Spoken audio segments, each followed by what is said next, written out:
eat at all. I didn't eat? Last night, I feel like nobody really ate, and then I was like hungry the whole night. No, you know what? I did eat, but here's the problem I had. I was using too much of that injera. Yeah. And that fills you up, so you actually end up so that you end up with so that's exactly. So then you have that, but you don't have real food. Yeah. Which for me, like I said yesterday, means meat. Yeah. I was telling before you came, I was telling them, oh, you know, this is so important. I just point. Would you like? Oh, you have some. Yeah. I can't do ice. Would you like some? Thank you so much. I was supposed to be doing that. Really? In the rolls?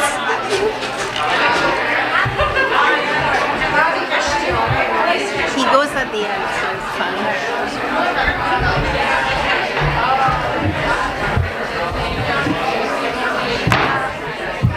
Hello.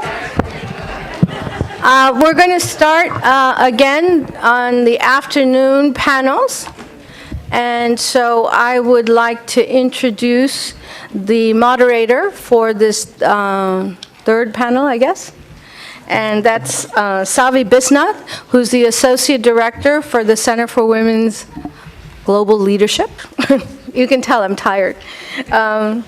She joined us about a couple of years ago. She has a PhD from Cornell in City and Regional Planning and a BA in Economics from UCLA.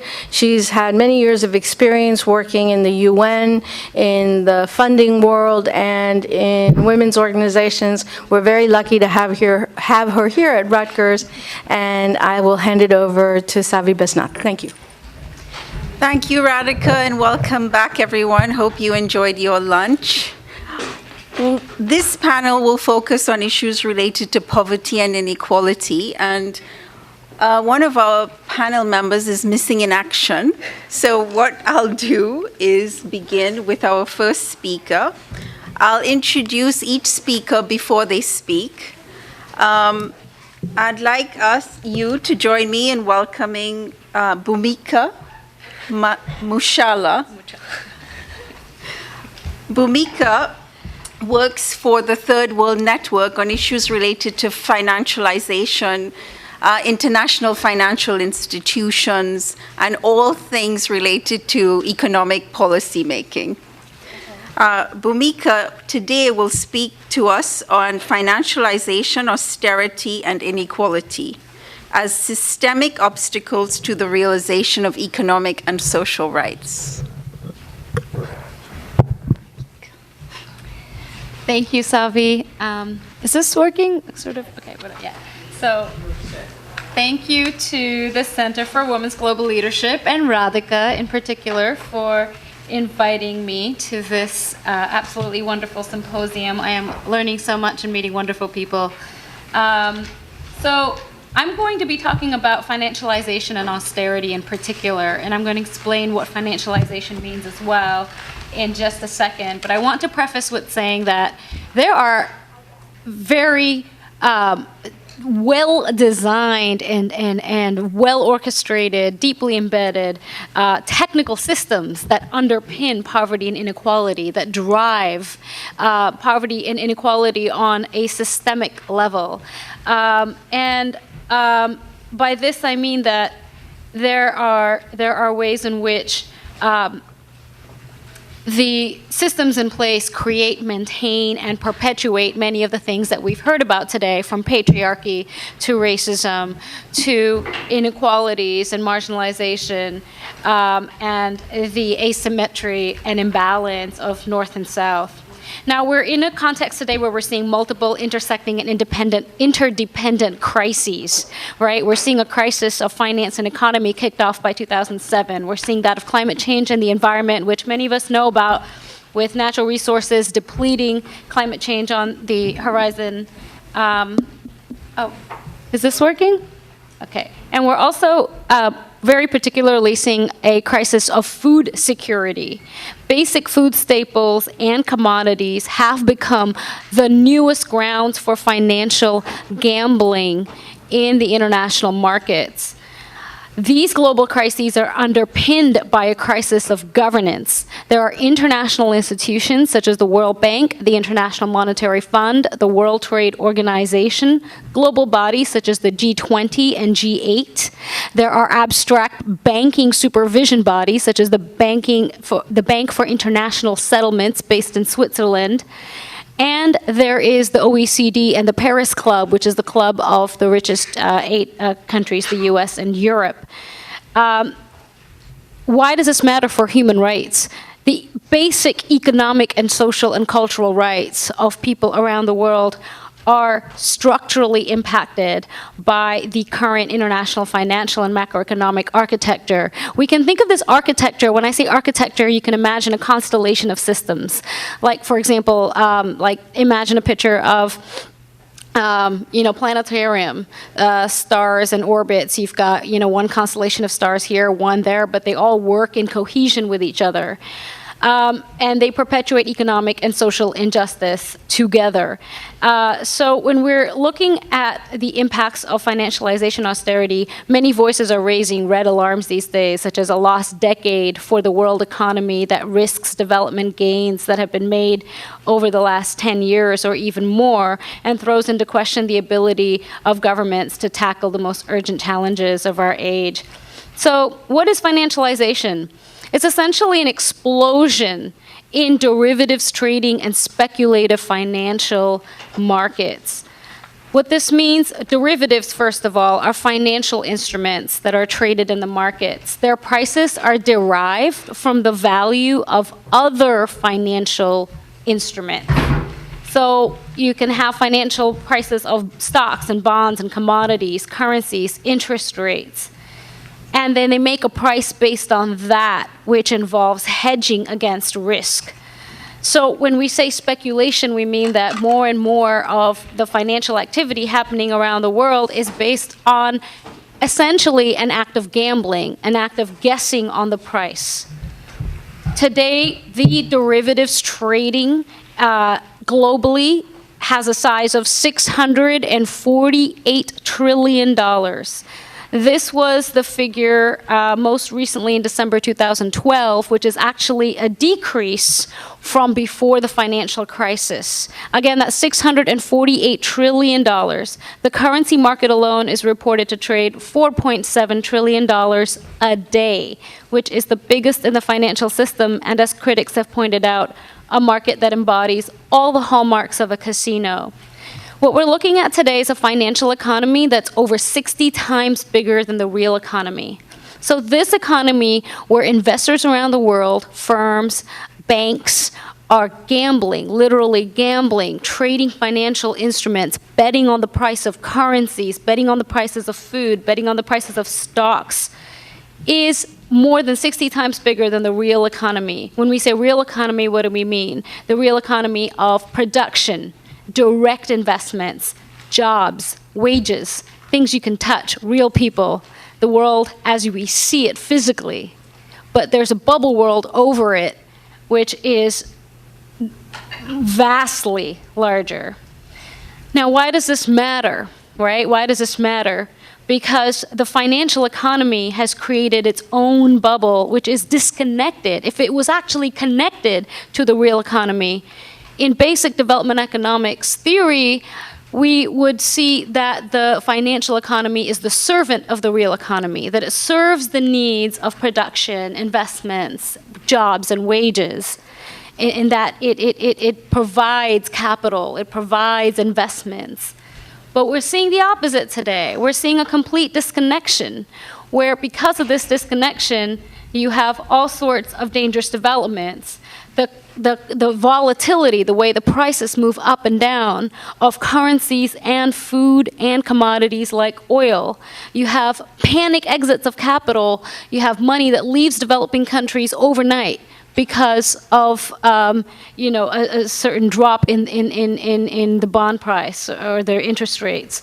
You have a lack of access to credit and financing for the real economy, and this impacts the most vulnerable in the world the most. And by saying the most vulnerable, I mean specifically women in the rural areas of developing countries, especially the least developed countries. Rural women face the most hardship because they really have no access to financial services, to credit, to a bank account.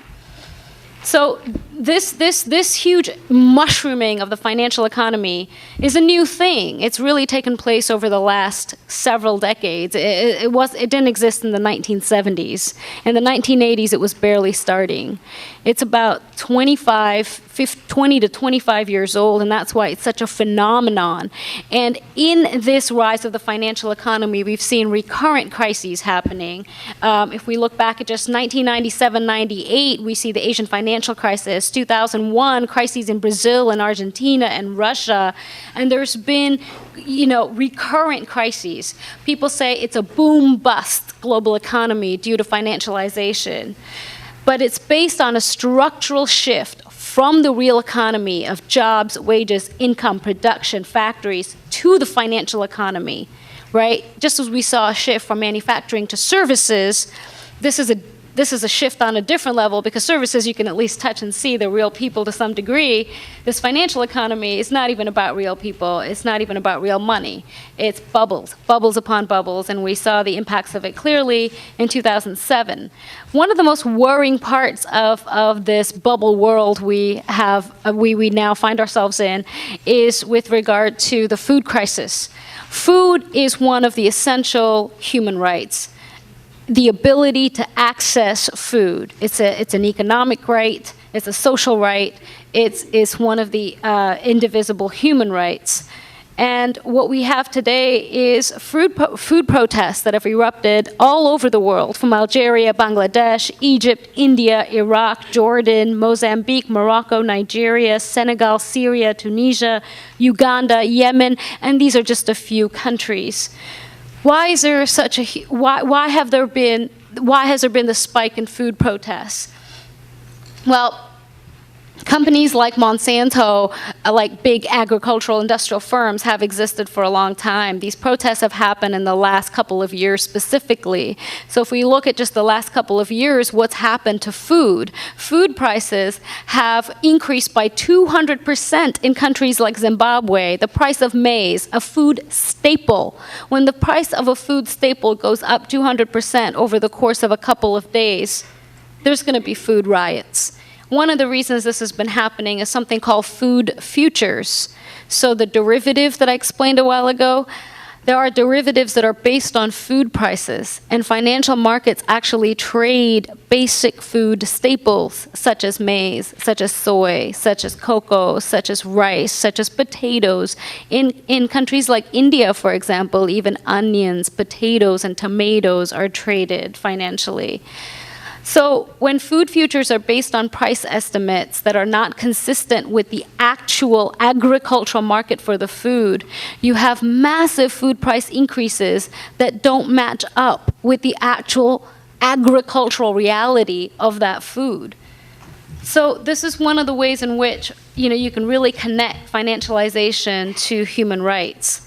Another thing that's been going on vis-a-vis financialization is something called quantitative easing. It may sound a little bit technical, but quantitative easing is basically what when quantitative easing has been happening with the U.S. Federal Reserve, which is the U.S. central bank, printing money.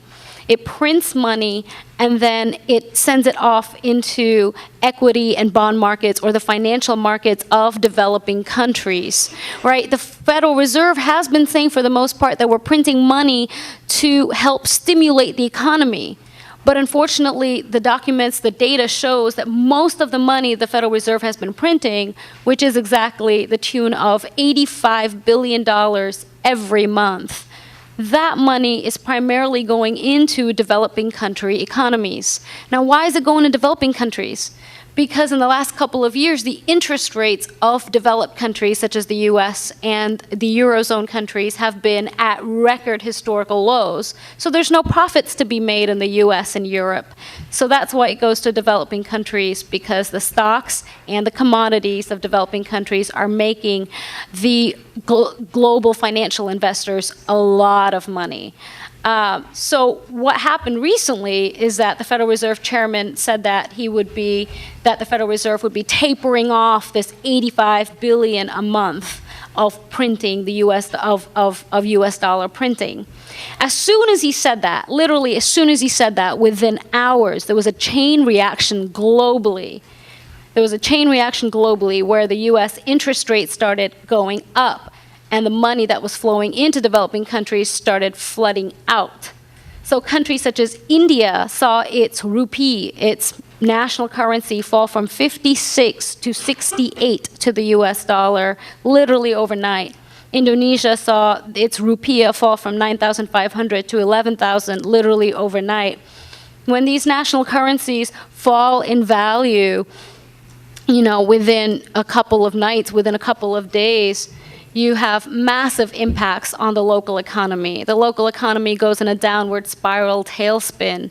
So these ways in which the financial markets and financial institutions, such as the Federal Reserve, in the most powerful countries in the world, impact the rest of the countries inordinately. It is an amazing amount of impact that the financial markets have around the world. And these are completely undemocratic financial markets. When have we ever heard that a financial market has even heard of human rights, let alone is accountable to human rights and the impacts of its actions, and not just its policies, but its day-to-day actions on the people around the world, and not just people in developing countries. I point that out as an example because it's the most severe in developing countries, but people in the US as well, as we know, with the 2007 subprime mortgage crisis and all the American citizens that have lost their homes and continue to lose their homes. So this is the part about financialization. I'm going to touch on austerity very quickly before wrapping up.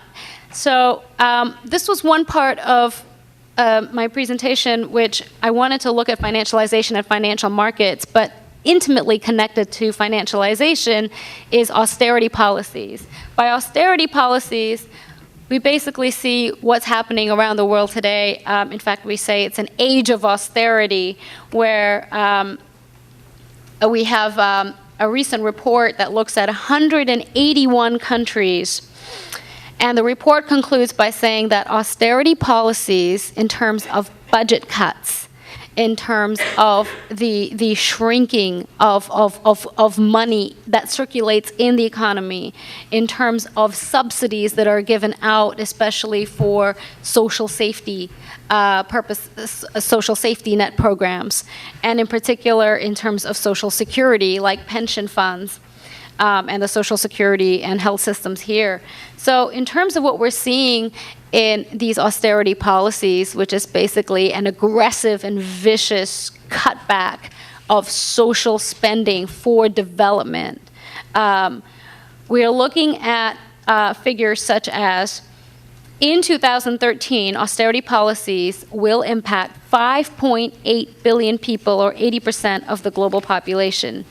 In 2015, in less than 2 years, this is expected to increase to 6.3 billion, or 90% of our human population. So austerity is not just a wave, it's not just a trend. It has long-term impacts. In countries such as Greece, where you have education and health sectors being stripped away, when even in this country, it's all on the chopping block, social security, you have long-term impacts. This isn't just one child missing out on a couple years of school. This is that couple of years of school translating into lifelong impacts, maybe not re-entering school, long-term joblessness, And, we see headlines in Greece today where depression rates and suicide rates have skyrocketed just in the last 2 years. So this is a huge, huge crisis we have today, which is the crisis of austerity. So one of the things about austerity that's important to note is that while a lot of the attention is placed on the austerity measures in Europe, it's actually the degree to which public spending is being cut is the sharpest in developing countries. We see in developing countries, 25% of the countries surveyed out of 180 actually have cuts that are deeper than 2007. So what this means is that there was some sort of rationalization that, because of the crisis, you have to cut public spending because there's all these big deficits and debt levels all over the world. But that cutting was supposed to be proportionate to the impacts of the 2007 financial crisis. What's actually happened is even deeper cuts than before, which actually leads to one of the sort of perspectives that, this was the conservative agenda from the very beginning, and that the financial crisis provided an opportunity to implement the policies that they wanted to anyhow. So this is this is again debatable. I wanted to highlight the role of the International Monetary Fund. There have been various reports over the last several years where when countries take out financial loans from the International Monetary Fund, there are certain conditions that these loans come with. Some of these conditions are, for example, like getting rid of or reducing subsidies, especially on food and agriculture. This is taking place today in 100 countries. Another conditionality is cutting the wage bill. So what that means is that you reduce the salaries of public sector workers. In most countries, public sector workers include teachers, doctors, and nurses.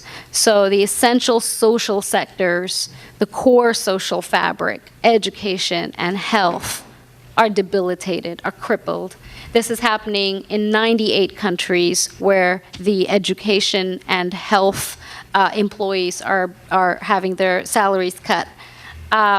And there's also other reforms such as, labor flexibilization, which leads to, not being pro-labor unions and hiring and firing more easily. So there's a lot of issues with the way in which the ideology of austerity has developed, the rationalizations of this kind of cutting back of public spending. We see historically that austerity is very counterproductive. It results in a downward plunge of economic production, revenues, investments, growth, jobs, and societal well-being. It's actually the opposite, called expansionary policies, expansionary budget policies, where you channel and push money into the social sectors, into creating jobs, into providing incentives for local economic actors to create more jobs that can actually bring an economy back up on its feet. So what we're having right now in austerity is not just that it's unjust and a violation of economic and social and human rights, but that it is the flip opposite of what actually brings an economy to recovery. I just wanted to wrap up now with just a few words about why it's important for youth to take action. We've seen Occupy in the US. We've seen youth movements in Greece. In Egypt, there's a youth campaign called the Popular Campaign to Drop Egypt's Debt. In Tunisia, university students have come together to form the Tunisian Debt Audit Campaign, where they want to check the debt of the former dictatorship. You see youth movements in Brazil and in Turkey. They've been protesting in the park. These social movements must be sustained. We can't look at it as, we were out there and nothing happened. Let's look at the US civil rights movement as an example. How many decades do movements take? How much persistence? How much patience? We need to keep a long view in terms of the long arc of demanding change. And I also wanted to make a plea with regards to cultural consciousness, that we need a deeper cultural consciousness to shift towards standing up to politicians, and not just politicians, but to the global financial sector, to demand, not to assert, not to ask, but to demand our economic and social rights, to demand the salvaging of the social contract between the state and her people, and to call for structural transformation of these financial systems that entrench poverty, inequality, racism, and sexism. Thanks.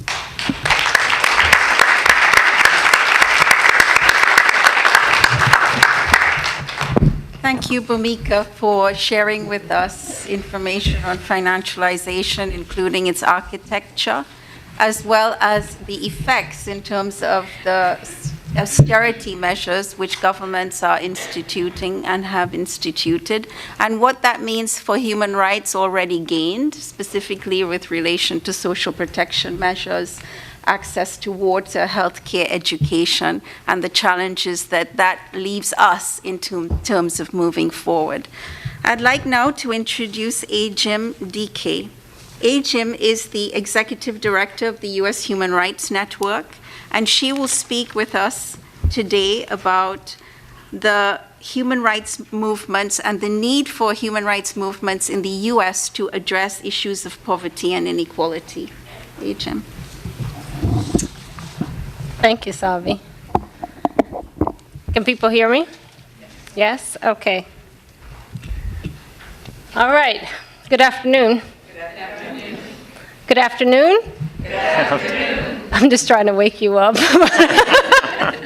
I'm absolutely delighted to be here, and have had long time respect and love the folk at the Center for Women's Global Leadership. So I'm honored to be here. And I was thinking, as I was listening to Bhumika speak about how much more informed I feel after the morning and then her presentation, and how much smarter I feel. I think I'm going to drop words like quantitative easing in my next conversation. Anyway, I work with the U.S. Human Rights Network. For those of you who don't know, the U.S. Human Rights Network is a network of organizations and individuals working to strengthen a human rights movement and a human rights culture within the United States. And in particular, human rights movement at the grassroots level, led by people who are most directly impacted by human rights violations, a people-centered human rights movement. And we've been around for 10 years. In fact, we celebrate our 10th anniversary this year. So my presentation is going to be slightly shifting from the focus from the morning and the afternoon, because I am going to be talking almost exclusively about the United States, and I feel almost shamefaced about that. But our work focuses on human rights in the United States, and we do so because often that's not what's thought about. In fact, one of the two most frequent responses or reactions I get when I tell someone I'm a human rights activist is they ask questions about international human rights violations, or, and this is happening more in the South, they ask me questions about human trafficking. Now, don't get me wrong. Gross human rights violations are happening all over the world, and human trafficking, labor and sex trafficking are gross human rights violations. So I don't say that to diminish that. What I am saying is that there are a whole lot of other human rights concerns that we should be talking about, and a lot of them human rights violations happening right here in the United States. So we really focus on these human rights violations, the full range of trying to realize a full range of human rights, because they're linked mostly to poverty and inequality, and then affect a whole range of other issues in our lives. So your access to income affects your ability to access safe housing in this country, whether or not you get a quality education. And it makes it much more likely that you'll get the death sentence if you should ever find yourself in that position. So actually, a lack of income, poverty, and all that's linked to inequality have a lot to do with almost every sphere of one's life. And of course, who's most vulnerable when we talk about these things? Women, children, people of color. And that compounded with whether or not your sexuality, your gender identity, whether you have a disability, your immigration status, you name it. So we focus a lot of our work on emphasizing the full range of human rights issues that exist in the United States. And I would say that we actually have a particular emphasis on economic and social and cultural rights, precisely because in the United States, the US Constitution does not recognize these as human rights, as rights. And in addition, quite frankly, in a lot of the American psyche, there's no thinking, there's no understanding of economic and social rights as full-fledged human rights. So we pay a little more attention to those issues so we can raise awareness. So let's see. I wanted to start by sharing something I observed actually 3 days ago. I went to, as many of you may know, the UN high-level dialogue on migration and development is happening as we speak. And in conjunction, there's the People's Global Action for Migration, Development, and Human Rights, which is a civil society gathering that happens at the same time, taking advantage of the fact that people will be here and really an alternative, a human rights alternative to the discussions taking place. So I went to the opening session, and there was a report back from all the regions in the world. Every region came to share they'd had discussions, participatory discussions, and they were there to share feedback for how things they thought governments needed to include in the discussion in order to have realize human rights in discussing migration, bless you, and development. And 3 things struck me, or I should say 3 themes came up. The first was that almost every region of the world called for an end to neoliberal economic policies, okay? And we heard that today, huh? The second is that every region in the world also called for an end to the criminalization of migrants. Now, this is focused on migrants, remember. And then the third was everyone also recognized the need to build a movement in order to realize human rights for all. And I share these because it struck me that those 3 lessons would be a useful way to talk about poverty and inequality globally, but also in the United States.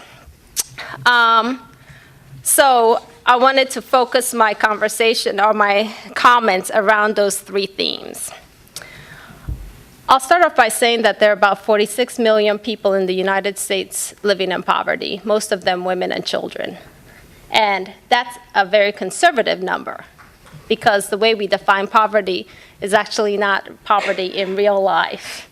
The federal poverty measure, I don't remember the numbers and it's not important right now, but it's much lower than it actually is in real life. In other words, if you are earning minimum wage in this country, you are still making, and if you're earning a minimum wage in this country and you're working full time and you have a child, you're still living in poverty in this country. And that does not mean that you can meet, let's say you made $10,000 over that. That does not mean that that it's a living wage. That's what I'm trying to say. So clearly, we have a poverty problem in the world's richest economy. I think it still is. And then we've seen, as most people know, no news, the highest increase in inequality of any industrialized country over the last few decades here. In fact, and I promise, I think this is the last number I'll share with you, but the top 1% in this country owns 40% of the wealth of the country, the top 1%.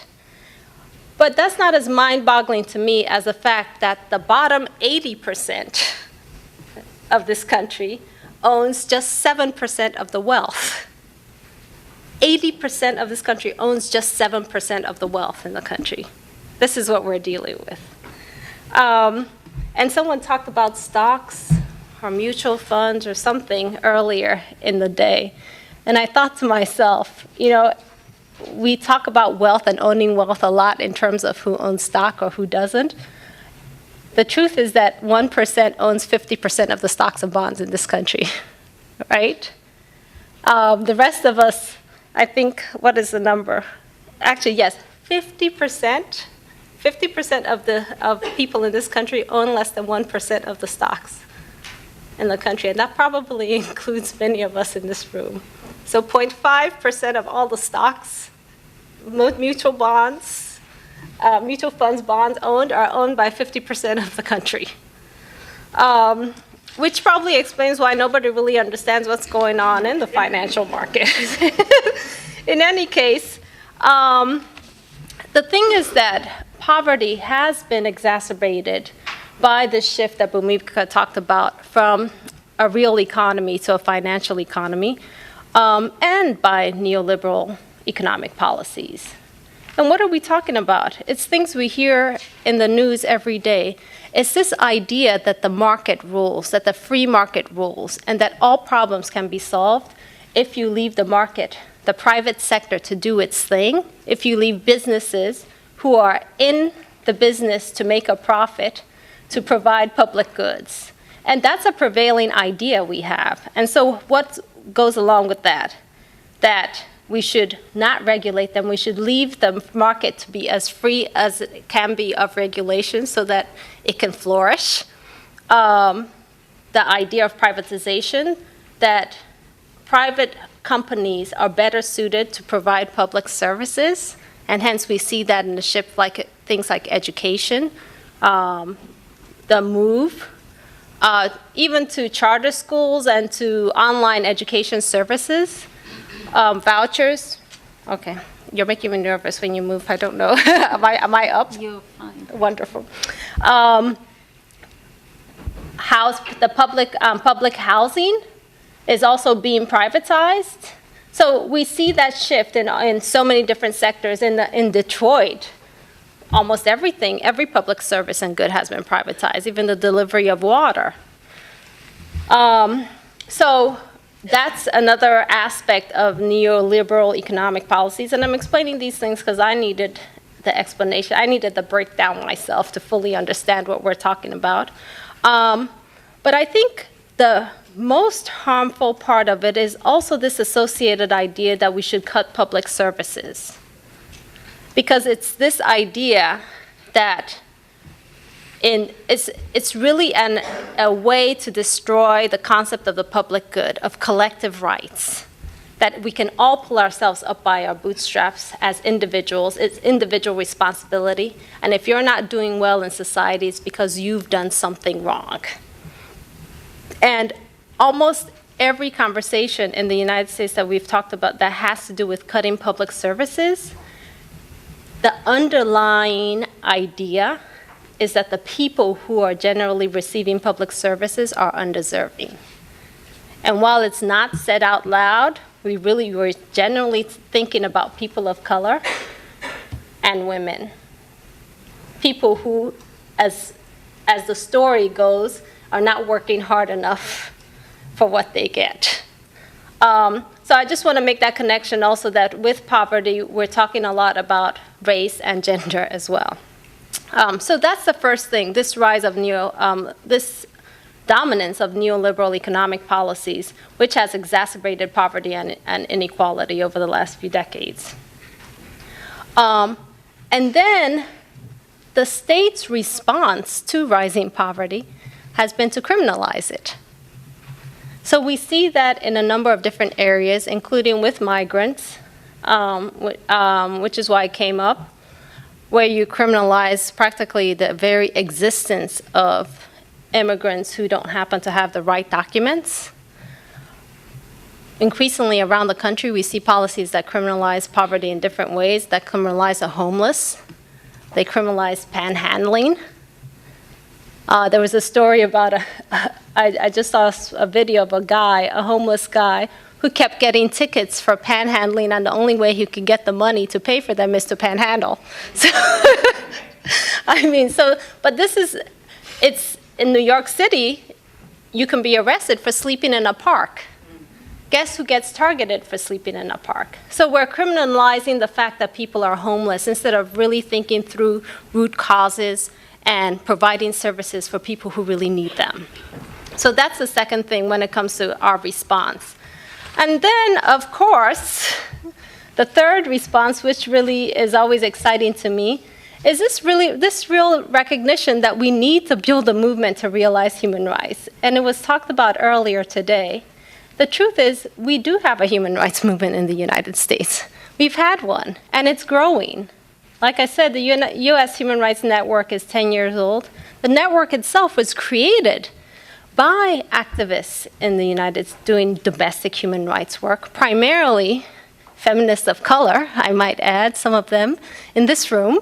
But the idea came up from domestic human rights groups who realized that we need a space in the United States to start talking to each other, learning from each other, and building our collective voice and power. So that movement is growing. Hasn't grown as fast as some of us would like, but I can tell you in the 10 to 12 years that I've been doing this work, it's grown exponentially, much more than I ever would have imagined. And that's what the network is here to do, is really, we're over 300 members strong now, organizational members, and quite frankly, we have over 3,000 individual members, and that's remarkable given that we were actually set up as a network for organizational members, not individuals. The individual members happened by accident, of people just coming and signing up and feeling like we want to do something, we want to belong to this collective movement. I think that's very important because we all know that power concedes nothing without a demand, right? And what we are trying to do at the network is really create spaces for groups, for different movements to come together, to build collective power, learn from each other. We're seeing that happen. We've seen that happen without the human rights frame. We've seen that happen with the labor movement, the LGBT movement, the racial justice movement, all coming together. I think what we really need is a unifying frame so that we're all talking the same language, and human rights accommodates all our movements, as Charlotte had mentioned earlier in her comments. So that's essentially what the U.S. Human Rights Network is doing. And we see that as an essential way to tackle poverty and inequality. And what's exciting is that a lot of our most active membership is at the grassroots level. So I'll just give you a couple of examples of things that are happening that I think are exciting. How many of you have heard about Take Back the Land? Okay, great. So Take Back the Land is really a movement that was initially housed, I should say, at the network, but it's really activists who came together as a result of the housing crisis, and were sick and tired of the fact that there were all these legal constraints on accessing housing, and in so many cases there would be homes that lay vacant, owned by the government, sometimes owned by banks, and just laying fallow, used for nothing. At the same time, you would have a homeless family, maybe even right outside. So what did they start to do? They started identifying those vacant homes and taking them over and moving families into them.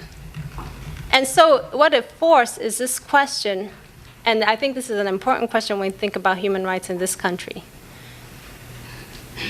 It was breaking the law to go in and house families in those vacant homes. But if you think about the human right to housing, like, who has the higher moral ground? You'd rather have a family homeless on the streets right next to a vacant house that's doing nothing? So so for us, that trend towards civil disobedience direct action from some of our grassroots members is really exciting. And you see it in so many different circles. We saw it from the Dreamers, right? People who are risking arrest and really a lot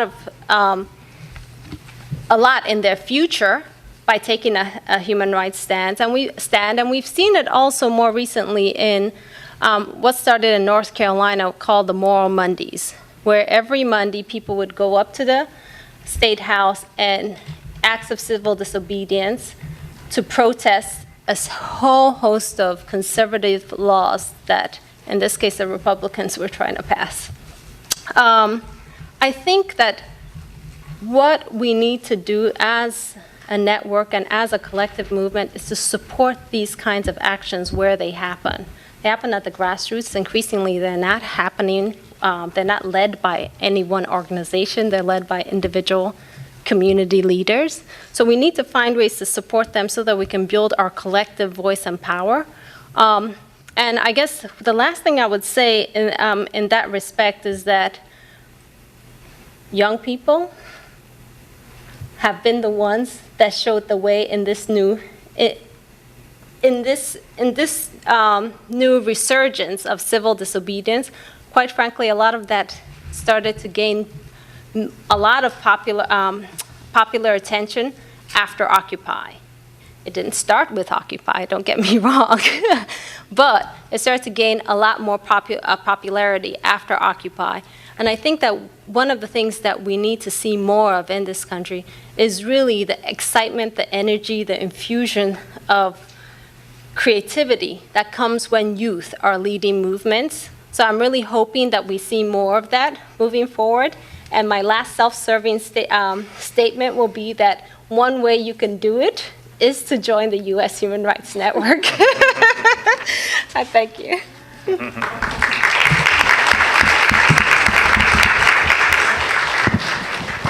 Thank you, Ajim, for that really poignant, those really poignant remarks. And I think that there's a red thread which is running through this symposium, and that has to do with our critique of neoliberalism.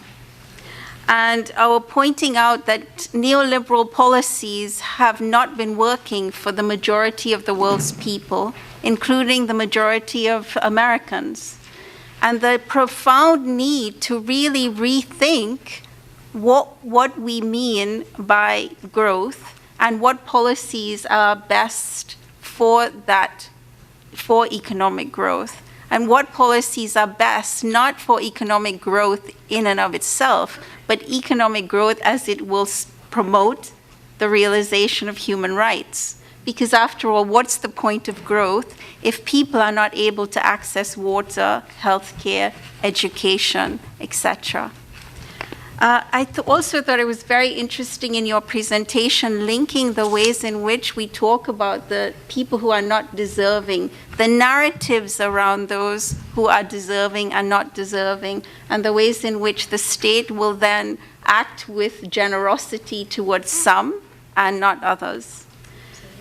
So with that, I'd like to introduce Ignacio Saiz. He is the Executive Director of the Center for Economic and Social Rights, an international NGO that was founded around the time of the Vienna World Conference to work for the recognition and enforcement of economic, social, and cultural rights worldwide. Ignacio is going to speak about the significance of the Vienna anniversary for economic and social rights. Thank you very much, Savi. It's a delight to be here.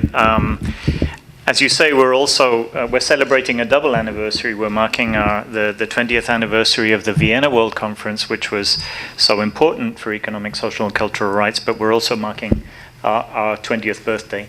Happy birthday, Ajim, for the 10th birthday of the US network. So this twin anniversary for us has been a prompt for us to reflect on what progress we've made in advancing the economic and social rights dimensions of the Vienna agenda. As has been said this morning, Vienna was really a watershed for these rights, for economic and social and cultural rights. which are recognized in the Declaration of Rights of an equal standing with civil and political rights and indivisible and interdependent from them. The language is very unequivocal. The international community must treat all human rights globally in a fair and equal manner on the same footing and with the same emphasis. And as was said this morning, this was really significant because during the Cold War, ESC rights had been seen very much as second-class rights, vague aspirations rather than enforceable entitlements. In fact, the phrase fundamental rights, which is in the title of this event, has often been used to refer primarily to civil and political rights at the exclusion of economic, social, and cultural. And I think the Vienna Declaration, one of the great things it did was bring down that Berlin Wall between the two so-called categories of rights, and it signaled an end to their comparative marginalization. As was said this morning as well, Vienna was also a defining moment in terms of the relationship between human rights, in articulating the relationship between human rights and poverty. It was probably the first time that a human rights document recognized extreme poverty and social exclusion as constituting a violation of human dignity. And it called for a more mutually reinforcing relationship between human rights and development efforts. And significantly, it stressed the obligation of all states to work together to create an equitable and favorable economic environment at the international level, which would be conducive to not just to lasting development, but to the realization of human rights. And as this morning's panel stressed, Vienna was important in recognizing that the human rights framework needed to be made more responsive to the experience of women, but also other groups facing systemic discrimination, such as indigenous people, people with disabilities, migrants, who had really been, whose protections were really not, whose experience was not really reflected in practice in the way the human rights architecture was implemented. So CSR, in a sense, was founded with the mission of pursuing these three elements of the Vienna agenda. Vienna, for us, was a stimulus to work to expose and build evidence of violations of economic, social, and cultural rights, to hold those responsible to account, to work with marginalized and excluded communities to claim and actually enforce their rights, and to push for a better integration of human rights and development efforts. So 20 years on, what progress can we claim to have seen in this regard? On the first issue of the recognition and protection of economic, social, and cultural rights as fundamental rights, there have been important steps forward, at least at the normative level, and at the level of the creation of a protective infrastructure. And one of the most significant milestones in that regard occurred earlier this year in May, when a new complaints mechanism under the International Covenant on Economic, Social, and Cultural Rights finally entered into force. This is something that advocates have been pushing for decades, and it represents a crucial step forward for economic, social, and cultural rights, because it allows individuals and groups whose rights have been violated to file a complaint before the UN Committee on Economic, Social, and Cultural Rights if their own government has failed to provide an effective remedy. Why is that so important? One more complaints mechanism. Well, it sends a really important message to governments that they really must ensure access to justice for socioeconomic deprivations, not just for violations of civil and political rights. And in many ways, it's the final nail in the coffin for the argument that these rights cannot be subject to adjudication or legal enforcement. But it's sobering to note that an equivalent mechanism has been in place under the Civil and Political Rights Covenant for nearly 40 years. So that underscores how long it's been, how long it's taken to really place economic, social, and cultural rights on an equal footing at an international level. And of course, this mechanism is only available to people in countries which have ratified the covenant and the optional protocol. And sad to say, the US has not ratified. It's one of the few countries that has not ratified the International Covenant on Economic, Social, and Cultural Rights, along with Cuba, Saudi Arabia, Myanmar, a few other strange bedfellows. And at the national level also, economic, social, and cultural rights guarantees have been increasingly incorporated into international constitutions and national legal frameworks. In many countries, these guarantees have been invoked and have been applied to secure, for example, access to antiretroviral treatments in the case of South Africa, to challenge and prevent starvation deaths in India, and to challenge unfair health budget cuts, as in Colombia. These are all the result of constitutional claims brought as a result of the protection of economic, social, and cultural rights in these countries' constitutions. And these decisions can be literally life-saving. A recent study of the impact of legal accountability mechanisms in 5 countries estimated that the judicial enforcement of economic, social, and cultural rights may well have averted tens of thousands of deaths and likely enriched the lives of millions of others. But where does this get us? I mean, is primarily the progress that we have seen since Vienna is primarily at this level of the infrastructure of human rights protection. A central paradox since Vienna, to borrow Anita's language of the paradoxical moment that we're in, a central paradox is that while the last 20 years have seen the construction of a far stronger architecture of institutional protection of ESC rights at the global and at the national levels, over the same period, the dominant economic policies pursued by most governments and pushed by international institutions have eroded the capacity and the willingness of states to fulfill their economic and social rights obligations. Trends such as the financialization of the economy that Bhumika spoke so eloquently about, intensified processes of trade liberalization, and now the dominant worldwide wave of fiscal austerity. These are really eroding the capacity of states to be able to honor the commitments that they have under the International Covenant on Economic, Social, and Cultural Rights. So really, the real measure of progress shouldn't just be the increase in mechanisms, the fact that there are new special rapporteurs that work on economic, social, and cultural rights. The real benchmark of progress should be the extent to which people are actually enjoying their basic economic and social rights in practice and are able to claim these rights and enforce these rights and demand a remedy when these rights are violated. And in many respects, what we're seeing is a deterioration over the last 20 years, particularly in the wake of the global economic crisis. Our organization has done a lot of work looking at the impacts worldwide of what we call the various waves of the crisis.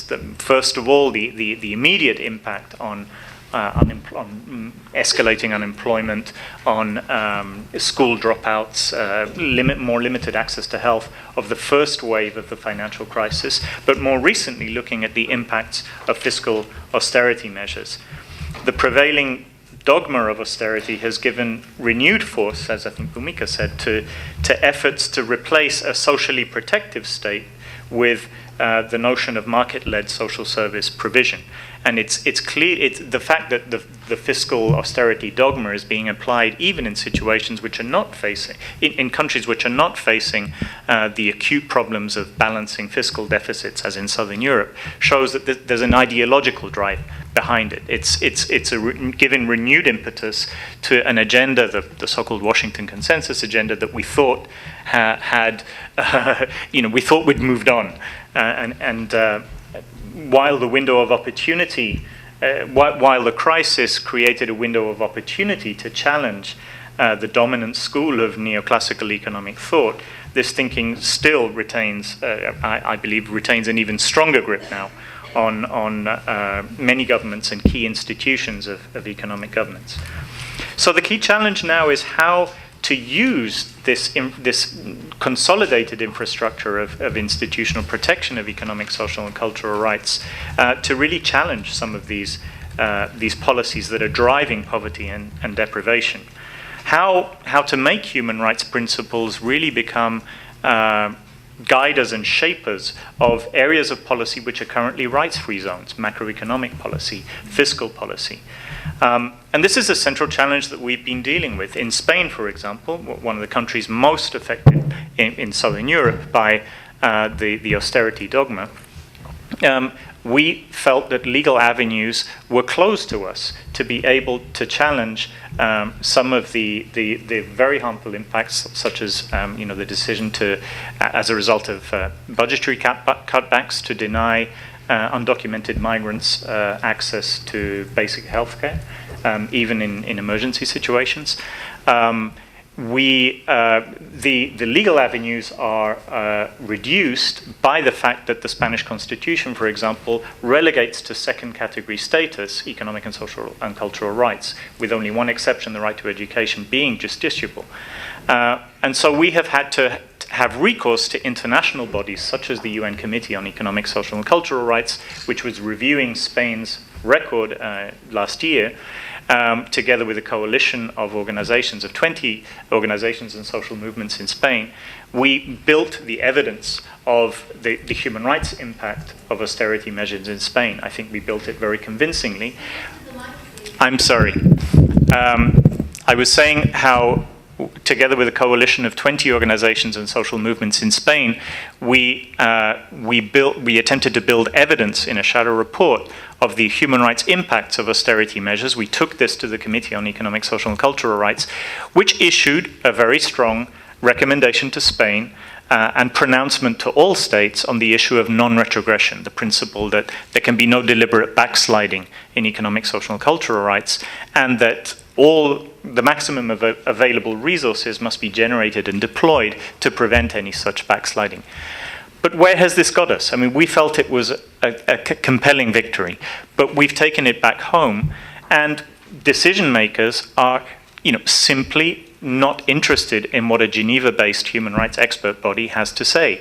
They're not interested in what Geneva was saying. They're interested in what's coming from Berlin and from Brussels. And so for us, it was really a question of making this recommendation something that can form the basis of a platform for social movement and civil society advocacy. And we're pleased to say that 1 year on, there is a vibrant movement now in Spain, which is trying to monitor and trying to advocate for the implementation of this recommendation. But I use it as an illustration of the need to go beyond simply measuring progress at the level of infrastructure, and to look at how we translate this normative consolidation into practice. I want to just say a couple of words as well about the question of the convergence between human rights and development agendas and where we are 20 years on from that. This is a good vantage point for looking at this question, because many of us have spent much of last week lobbying around the General Assembly, where one of the key issues on the agenda was what should replace the Millennium Development Goals in post-2015. I mean, if we look at the MDG process in itself as an indication of how far we've come in marrying human rights and development, I think we would say we're in a very sorry state after 20 years of supposedly human rights-based approaches to development. As we all know, the MDGs did a disservice to human rights because the goals undercut human rights provisions in very important ways. Perhaps the biggest glaring cross-cutting deficiency was their blindness to questions of inequality, which created perverse incentives to many states to actually meet aggregate targets, widening socioeconomic and gender and other disparities. The results really of the MDGs are unimpressive. We will hear over the next 2 years, we will hear trumpeted many of the successes, the poverty target having been met, etc. But if the poverty target has been met, it's almost entirely due to one country, China, which dropped its poverty rate from 60% in 1990 to 16% in 2005, but as a result of policies that are not attributable to the MDGs, i.e. it would have happened anyway. So, what is there to trumpet? In sub-Saharan Africa, 1 in 2 people continue to live in extreme poverty. At this rate, Africa will achieve the MDG poverty target in 2076. More than 1 billion people still live in extreme poverty, women making up 70%. So, despite the undoubted trumpeting that there will be at the UN in a couple of years' time in 2015, we need to be clear that the MDGs have really not had impressive results. There have been, over the last 20 years, there has been an evolution in the discourse around the marriage of human rights and development. That's undeniable. Since 2003, UN agencies have been adopting, have supposedly been implementing what's called a common understanding on a rights-based approach, by which they committed themselves to integrating human rights in all development cooperation programs. Many governments now claim that they've been adopting a rights-based approach to development. For example, Denmark's development cooperation strategy, I heard last week, is called the Right to a Better Life, and its stated goal is to fight poverty with human rights and economic growth. And human rights is described as the backbone of the strategy. There have also been important normative developments with regard to the marriage of human rights and development. And one instrument that very rarely gets invoked in these debates around the future development agenda are the guiding principles on extreme poverty and human rights, which were adopted by the Human Rights Council last year. And this is a powerful instrument. They're guiding principles. They don't have the force of a binding treaty. But they make an important point that poverty has to be understood, not narrowly in terms of GDP growth, but in terms of the many dimensions of human well-being that are covered in the human rights framework. And so they contain in one document, in one instrument, the whole range of rights, civil, political, economic, social, and cultural, that come into play in terms of eradication of poverty. Many of us in the human rights community were delighted last week at the outcome of the General Assembly, that the outcome document reaffirms the importance of promoting human rights, good governance, rule of law, transparency, and accountability at all levels in the post-2015 agenda. However, this is scant progress considering 20 years of lip service to truly integrating human rights and development approaches. There are still indications that this commitment is definitely more rhetorical than real. There's a very real risk that in this process human rights will be at best a preambular statement that will not be run through the framing of goals, the identification of targets, how indicators are identified to measure progress. States are still extremely reluctant to accept that eradicating poverty is a matter of legal obligation for which they will be held accountable. And yes, many southern states of the South are wary of the fact that human rights will be invoked as an instrument of aid conditionality. But, as I think Radhika said this morning, they have good reason to feel this way, because the real duplicity around human rights has been at the level of industrialized countries. The biggest shortfalls in accountability in the MDG process so far has been the failure of industrialized countries to honor their commitments, the commitments that they made to the Global Partnership for Development under current MDG 8. These were the least quantified and the most vaguely articulated. Okay, I'm running out of time, so I just wanted to flag the key issues that we and many civil society groups are pressing for in the post-2015 context, which we feel are critical for advancing the Vienna agenda and for revitalizing the Vienna agenda. And I can only simply bullet point them without expanding them because I have one minute left.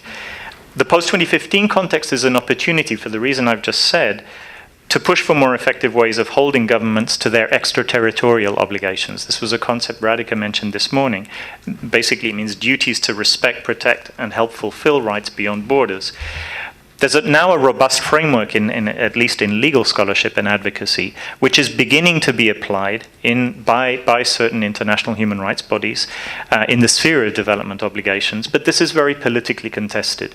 If we're looking to set new horizons for the human rights agenda, the concept of extraterritorial obligations, applying them in concrete situations to hold specific governments accountable for their human rights impacts abroad. This is a critical front of struggle for the next 20 years.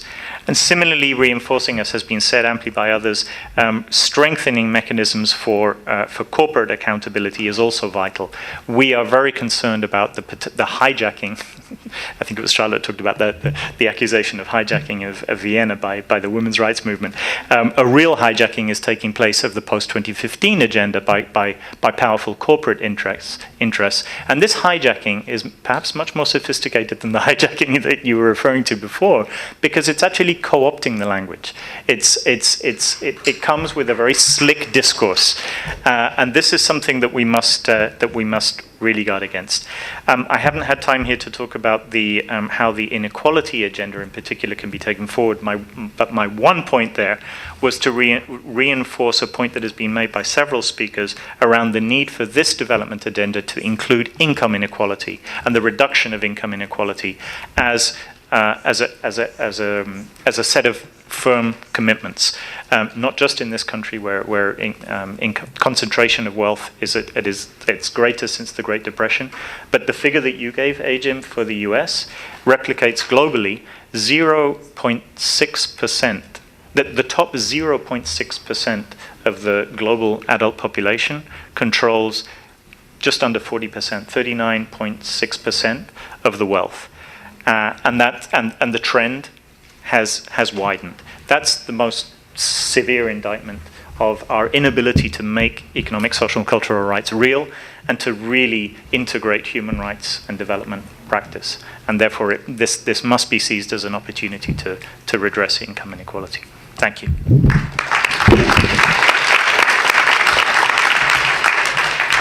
Thank you, Ignacio, for reminding us that the real benchmark of progress is the extent to which people are able to realize their economic, social, and cultural rights. And with that, I'd like to open it up for questions. We can take a series of questions.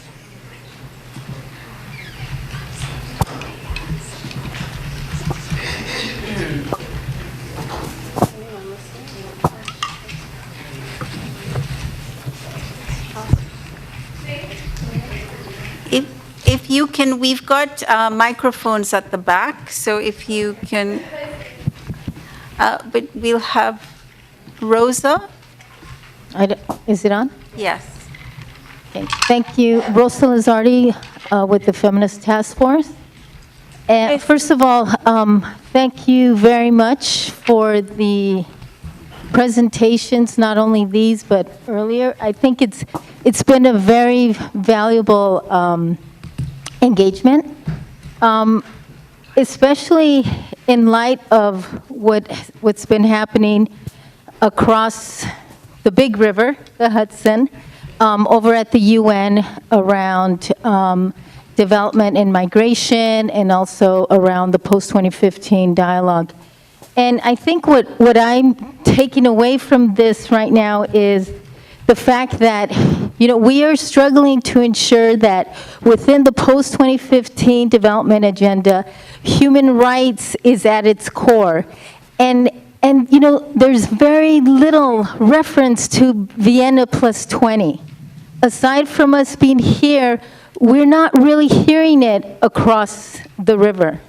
And so I'm wanting to ask, how can we really build these social movements and build the efforts that are talking about not only, climate change and macroeconomic policy restructuring and development, the right to development, and really incorporate that issue of human rights, because we know that the governments don't want to deal with it, and civil society and everyone is saying we need to ensure that it's there. And also on the issue of the private sector. Patricia Guerrero was just whispering in my ear while you were talking, Ignacio. She was saying, I don't believe anything they're saying. This was after the comment about how the private sector and corporations are co-opting the agenda. I think that is a very serious issue that we have to really confront. I mean, we have to confront it with the issue of basic human rights, but when governments are not wanting to talk about that, how can we do it? That's a big question I leave with you all. Thanks.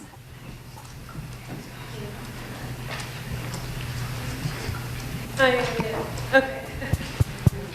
So I'm a freshman this year, so I guess from my perspective, I'm thinking about how in high school or when I was in middle school, I didn't really pay attention to any of these, issues at all, because I just wasn't informed, especially where I grew up. Or I don't feel like, that many people in our generation really like know how important this is. So how are you, if you are, getting the word out to, I guess, younger generations who are actually going to be, I guess, having an impact in the near future over, I guess, our lives?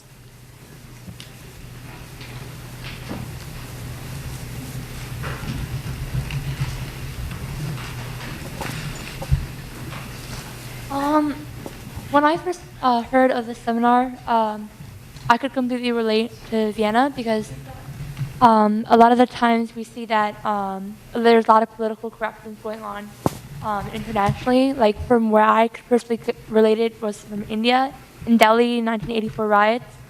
So how can we unite? What are some methods that we can use to unite people, and what are some ways that we can use, what are some like ideas for how we can spread the message out and come up with ways to integrate this into our school curricula?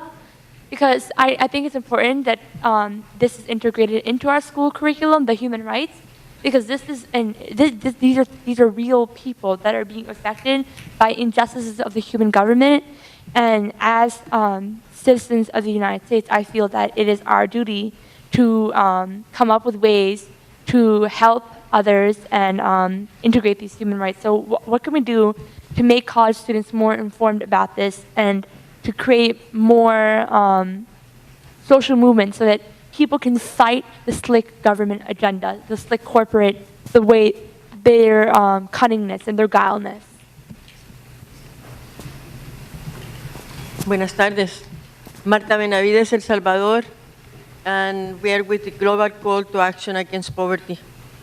One of the concerns that I have that we haven't really been discussing here, but is very urgent, is not only how human rights and the economic, social, and cultural rights of people, are two sets, in a sense, of, frameworks that we have to work with. For us in the Global South, we know that if there is not economic, social, and cultural rights of people and also the rights to a healthy environment, there is no human rights. And often we are talking about saving the planet, when the planet is going to save itself from us because we are not creating the conditions. And the planet is in peril. We are in peril. And so, for us it's very important to talk about the production and consumption patterns of the North. That is the key thing. And also forever, when the time I was growing up, we were always in our countries in the South talking about human rights framework instead of the political, social, and the political and civil rights that were in the Constitution, because that could change any time that a coup d'etat was sponsored in our countries. So this history has to be known by the people of the North, and this is the call I'm bringing, because at this point, the UN is saying the post-New Development Agenda, post-2015, and they're talking about 2030. 2030 is gone already, and that's why it's important for the young people, especially of this country, to really go and see what's happening in other countries, not to help us, because we don't need any help. What we need is you to really do your work here so that we can work together. And that's why for me it's very important to talk about this. This is the question for me, because what Bhumika was talking about, that's what we talk about all the time. Even, the person that sells, things in the streets can tell you about it. In my country, prostitutes are talking about this. So I am asking, when are we going to address the problem? Because the problem is right here, in the industrialized nations. It's not the First Nations, it's not developed nations, and we don't even want to be developing nations, and we are not banana republics either. So here, we haven't addressed the whole thing about the shutdown. Yes, Marta, my partner, in this historical fight of the last 20 years, she's going to translate my question, because it's very complicated for my broken English. Okay. No, la situación es que en este momento ni siquiera podemos producir semillas en Colombia.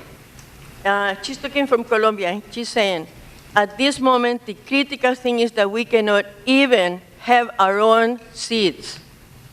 No podemos tener nuestras propias semillas que tradicionalmente hemos tenido para cultivar la tierra, porque ahora esas semillas están en manos de una multinacional que se llama Monsanto. Ni siquiera tenemos maíz.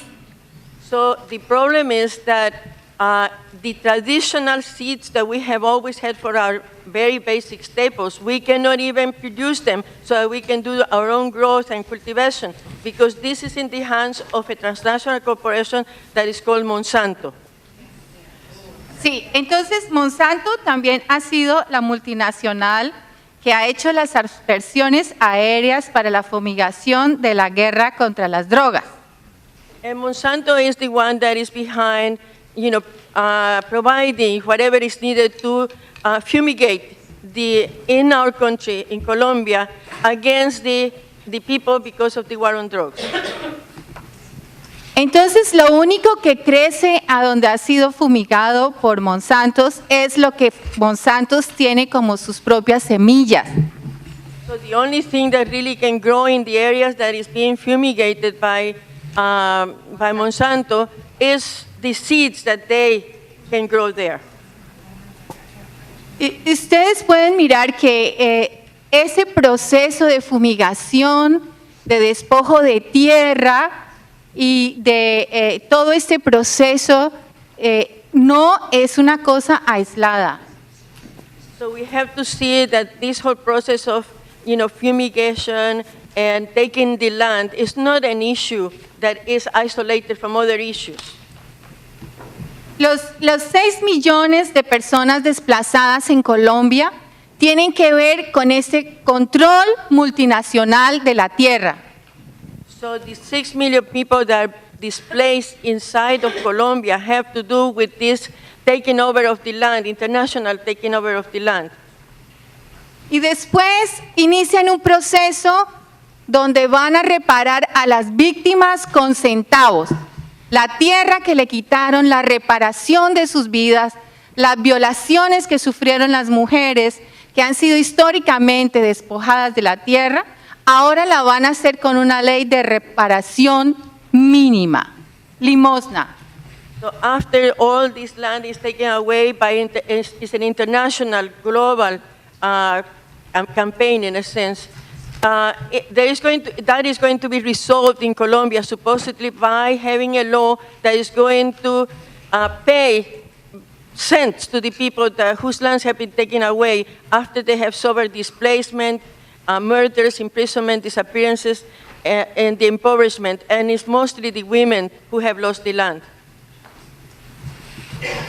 Entonces, por eso, Ignacio, es difícil creer en que todo este proceso de cooptación de la economía, de cooptación del Estado, de cooptación de los mismos procesos de paz, tienen que ver con los derechos humanos.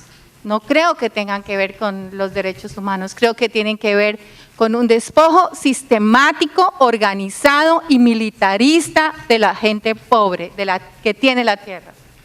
So that's why I was saying that I cannot believe that this whole process, in terms of the development agenda, really have to do with human rights, because it's really based on a process of militarization and taking over the land, and that where there is no respect for human rights. So that's basically what I was saying, that I cannot believe that really is a framework for human rights. Quiero explicar un poco esto que quedó como confuso, que no tiene que ver con los derechos humanos. Claro, tiene que ver con los derechos humanos, pero es que hay un proceso de redefinición, por decirlo, transnacional de los derechos humanos. O sea, los derechos humanos es como lo que las transnacionales necesitan de la gente, no es la interpretación de la civil society. No somos nosotras aquí sentados, son las multinacionales y las transnacionales que negocian con los estados, con los presidentes, que son los mismos propietarios del sistema económico. And just to clarify, because you might think that I don't believe in human rights and and that human rights don't exist, what I'm saying is that there is an international present international redefinition of human rights that is happening with the big transnationals and other companies and the presidents of our countries that usually are the owners of the land anyway. Thank you. We'll take 2 more questions and we'll move to the panel. Hi, so is this on? Close, okay. I was just wondering how you're going to get the youth involved, because I am a part of the youth community and I'm involved in the studies and in this movement. However, the majority of youth don't know that this exists. So we touched on curriculum being changed, but like schools are not just going to change their curriculum because they're very set in their ways. There's like, I know in New Jersey there are more school municipalities than there are actual municipalities. So it's really difficult to change like over 600 school districts in one state, let alone an entire nation. So should extra institutions that are public be built that maybe are surrounded around community versus school districts, maybe surrounded around counties, something larger than that, that can bring people together versus having each teacher teach it differently to different students every single year and just have like a collective of students learn the facts and not have it misconstrued. And also, talking about policies, it's really difficult to change policies. And I was wondering, for all of these human rights institutions, are they also lobbying politicians? Because corporations are lobbying hardcore. They have a lot of money to do it. And what are human rights institutions doing to lobby as well?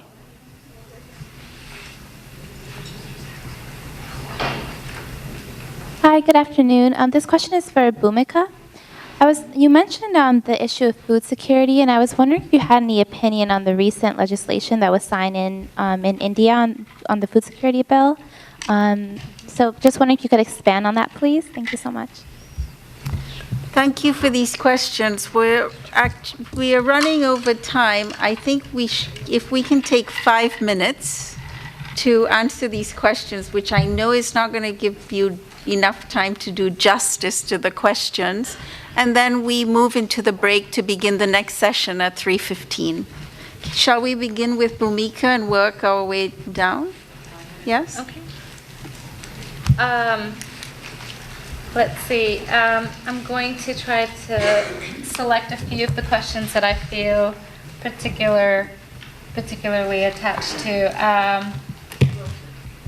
Can everyone hear me? Sort of, yeah. So I think this question of how do we get the youth and students involved came up a few times. I am myself a veteran of the United Students Against Sweatshops. When I was an undergrad, I was a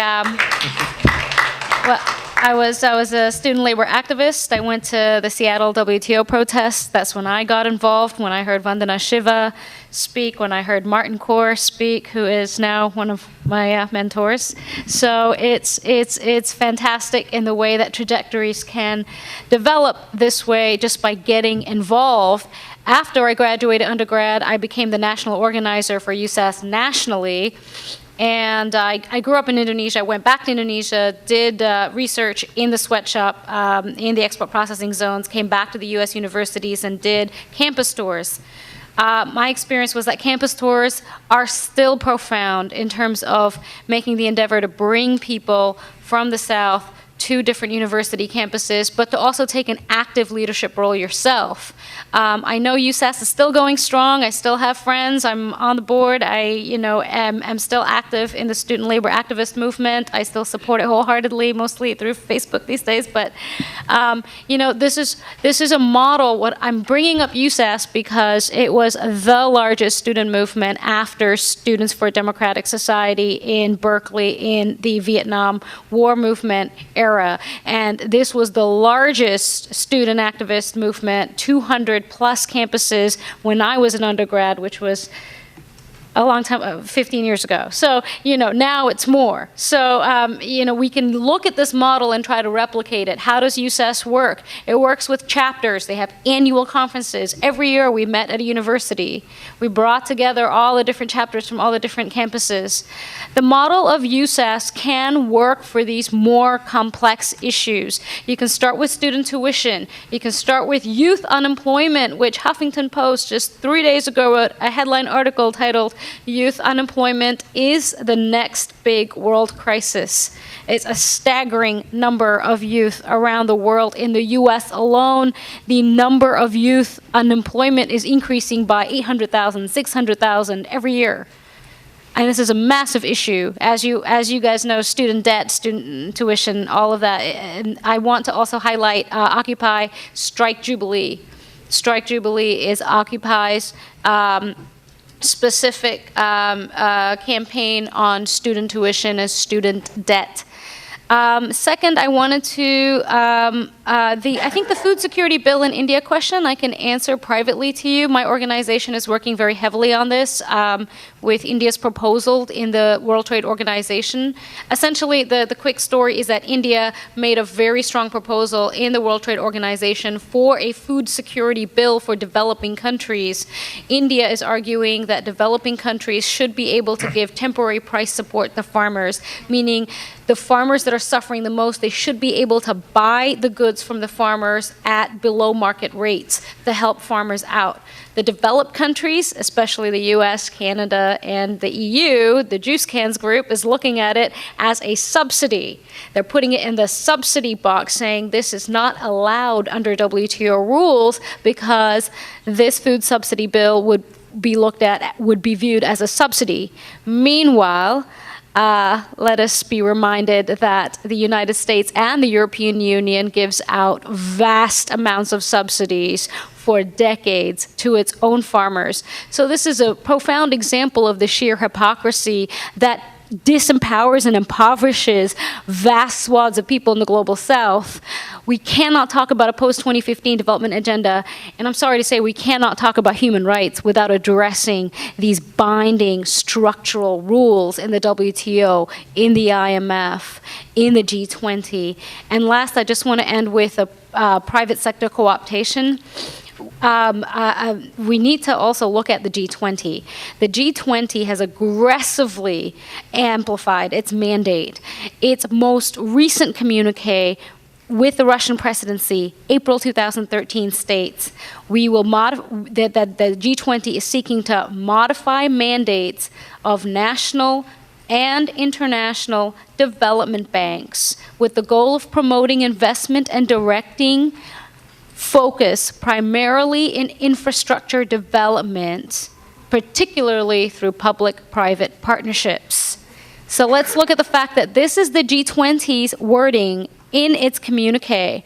Now we see the reflection in the post-2015 development agenda. The post-2015 development agenda is not only being hijacked by the G20 and the World Bank, but it is also a vehicle to legitimize the private sector's role in development, to aggressively legitimize a blueprint for the private sector role in development. I have looked back at some of the communiques and summaries of the Global Compact board meetings. They even talk about legal powers for the firms in PPPs.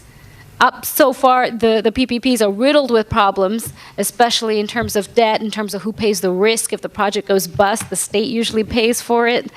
But to enshrine public-private partnerships within legal frameworks, this is a whole scary step. So when we talk about the UN and post-2015 and human rights principles, we need to directly locate it in the structural obstacles that have for decades cut the arms and legs of true right to development paths.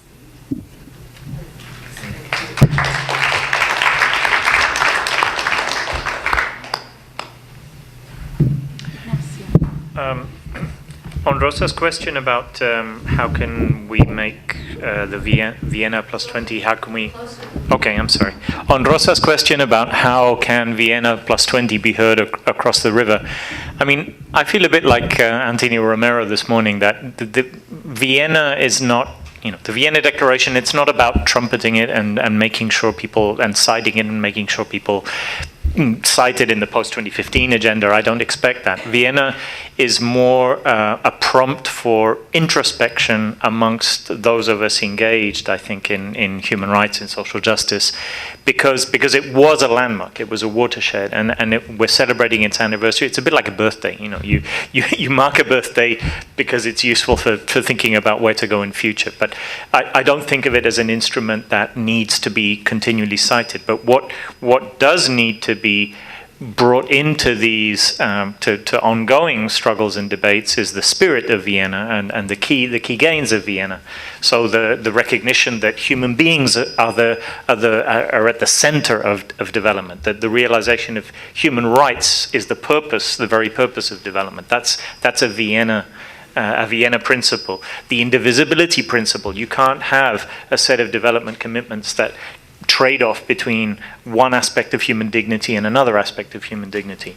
And thirdly, I think the key Vienna spirit for me, and Charlotte alluded to this morning, is how the belief, the notion that the human rights framework is not something static and fixed and monolithic. It evolves, and it evolves to respond to our claims as human beings, and our own sense of injustice, and to the inclusion of excluded voices and excluded experiences. And that we're at that transformative moment again, I think, for human rights, whether it's in the field of whether we're interfacing with development or with other issues. We need that transformative vision again in human rights. On the question of corporate, how do we confront the co-optation of the agenda by business? Two things. I mean, for 40 years now, there have been attempts to create binding human rights norms applicable to businesses, to rein in this unbridled, power of transnational corporations, which we've seen both in the Monsanto case, in countless examples across the globe. Those efforts have been thwarted themselves by the private sector, which has always wanted to restrict the binding nature or limit the binding nature of these norms, and at best we have a whole set of proliferation of voluntary self-regulatory mechanisms which have been shown to be weak and toothless precisely because they do not exert real accountability, they do not provide remedy to communities and individuals affected by the harmful aspects of corporate operations. So there is a renewed impetus now, and in the post-2015 debates, I hear this, and I see this coming up again. There's a renewed impetus to push again for some kind of body of international legal norms. In fact, the government of Ecuador just a couple of weeks ago introduced an initiative at the Human Rights Council signaling an attempt to restart or to reissue the attempt to create some set of binding human rights norms applicable to transnational corporations. So that's something that I think we need to put some effort behind and see how we can overcome some of the strategic pitfalls of the last attempt. And on Patricia's specific point, I'm not sure that we're in disagreement. Because I wasn't saying that the co-optation by business is a good thing. I was alerting to the danger of the language of human rights being co-opted in this way, so I don't think that we're arguing against each other. The last thing, universal framework. I've forgotten who made this point. It was Marta herself, in fact, on the real issue is around production and consumption patterns in the north, and how dealing with the real problems here rather than seeing problems as being abroad. This is precisely why the next development, the set of development commitments, needs to be truly universal, just as it needs to address the injustices and the rights and injustices faced by people in the US as much as in any other part of the world. So it needs to address the responsibilities of all governments. And that's something that the current MDG framework didn't do. And that's why this debate is so much more delicate. And that's why northern governments are resisting. But we absolutely have to push for a framework of commitments that that includes tangible, quantifiable commitments for governments of the North, precisely for issues such as consumption patterns and a whole host of issues that are fueling poverty and environmental degradation worldwide. So I'd like to answer the question. Someone asked whether human rights groups were lobbying governments. And I thought I'd take that one on and say that, yes, in fact, human rights organizations are lobbying governments, certainly within the UN system, lobbying governments, but also I think the question was more specifically within countries, lobbying governments. The problem is that we're outmatched 1,000 times by the private sector. So it always comes back to corporate power. And not only are we outmatched in terms of resources, also the way NGOs, the tax status of NGOs are, most NGOs are created here is that you're limited in the kind of lobbying, in any lobbying that you can do. So a lot of foundations will only give you money with stipulations, specific stipulations that you not lobby. So in fact, one of the primary tactics that advocates have at their hands, they're limited in doing. So it's a double whammy, if you will. And I think this question of really the hijacking, co-optation of the democratic system, so-called democratic system that we have in this country by an economic elite is something that we need to tackle and talk about. And figure out a way to address. And I wish I had the answers. I don't have them. On the second question about, again, like revolving around how we build a movement, how we involve the youth, I think Bhumika's suggestions were right on. I would also say and something that struck me is that oftentimes I feel that we're having two separate conversations. We have to figure out how to popularize human rights and expand it outside of our circles. Because I find that a lot of the language we use, when I use with other people in my family who are not in this field, they don't quite get. So in many ways, if we're not speaking the language that people outside of our circles are speaking, we don't have an opportunity to bring on likely allies, people who actually agree with us, but are just not steeped in the language that we're using. So I think we really need to think about how we communicate with people in order to reach and inform people outside our immediate circles. Not everyone is going to go and take that extra step to find out information. So we have to figure out ways of reaching people easily. And then the other thing is, there seem to be tactics that have worked that I feel we're not using as much as we probably could. We work with the sweatshops with the focus on a single company like Nike. The Coalition for Immokalee Workers here in Florida have used it successfully, going after one company, first Taco Bell, then company after company, and engaging students in that effort. Boycotting companies, hitting them where it hurts them the most. So I think that the tactics that have worked, that can help us build a larger movement, tackle corporate power in very limited ways, no doubt, and involve the youth, that we should think about expanding and using more. We don't have too many tactics that I see on a day-to-day basis that work effectively. The ones that do, we should really think about using. And then the last thing, and I almost hesitate to say this, but it really is important, and we have to figure out a way of using our social media, YouTube videos, like different ways of communicating than, I'll say older, not old, but older fuddy-duddies like me are not used to using, because that's the way people communicate. They say the largest search engine now for youth is YouTube. So we really need to think about, if we're trying to engage with the youth, then we really need to think about using media that they use. Thanks. Thank you. For the Rutgers students, I'd like to give a shout out to Douglas College and their Human Rights House. So for those of of you who are not aware that the Human Rights House exists, please, there are several people, many people here actually, who are from Douglas College, who'd be happy to share information about it with you. So I'd like to ask you to join me in thanking the panelists.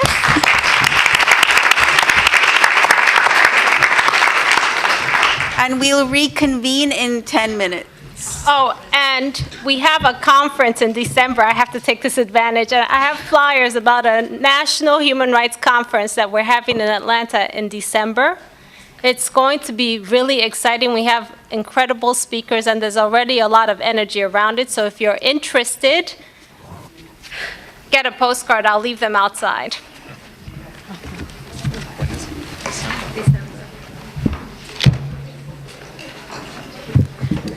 Thank you very much.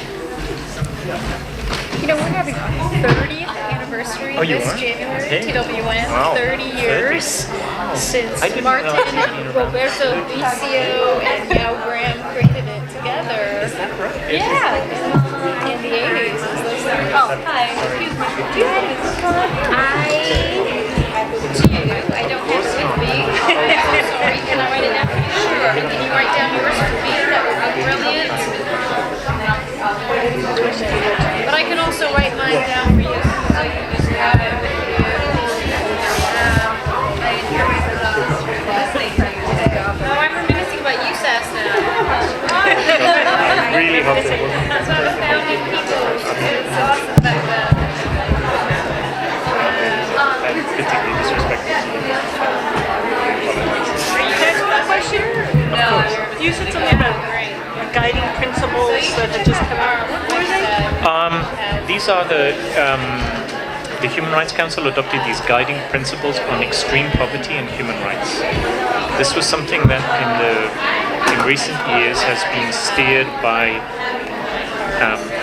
the UN's Special Rapporteur on Extreme Poverty, a Chilean woman called Magdalena Sepúlveda. She really steered this process, and they're good. You know, they don't have the binding force of an international treaty, but they're a good body of principles, and they need to be used more and voted because they're a consensus document. So you know, all states in theory have agreed to these things, and they were sponsored, I think, by Peru and France. I think were the two governments that sponsored the principles.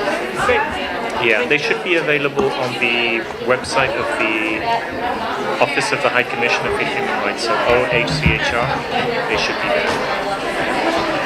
And then there was a lot of civil society input into these principles. So in an earlier draft, they were a bit shaky, but because a whole bunch of people got together to try and feed in and feed different perspectives, they're a pretty good body of principles. Yeah. If they no, you're welcome. I'm Kelly Reddy. Hi, Kelly. Are you here at Rutgers? No, I'm in Brandeis. Oh, Brandeis. Okay. And you're a professor at Brandeis, or what's your? Yeah, I'm a senior lecturer, and I work with students on programs in international development. Oh, great. A master's program. Oh, okay. In the second year, the students are allowed to do, or have the option of doing a practicum. Oh. So I work with them on the practicum. Well, listen, we have fellows and interns. Do you have a card? I do. Yes, it would be, and in fact, we're really interested in reaching out to students of development because a lot of the students that come down here, a lot of our students are from law programs. And law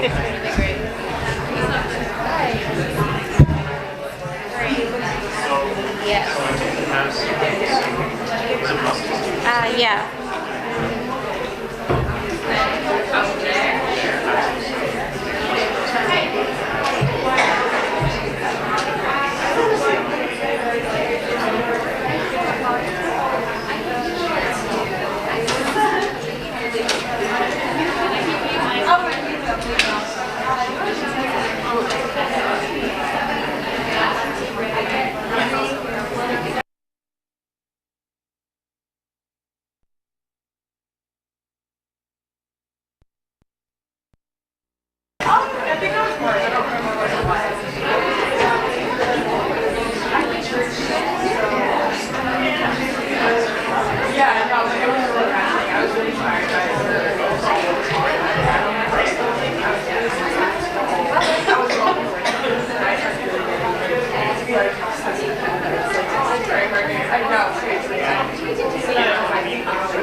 There are things to spill and all. Don't spill the coffee. Are you sure you want me to sit next to you? Don't spill my coffee. I shall try not to. Where's Bhumika? This is her. Yeah.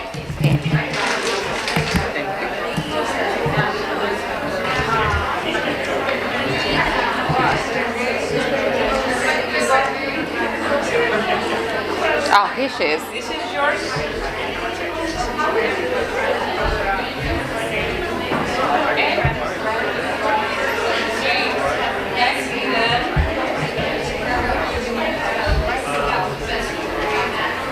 Oh, this one. Yes, we can talk. We can do a swap, you know.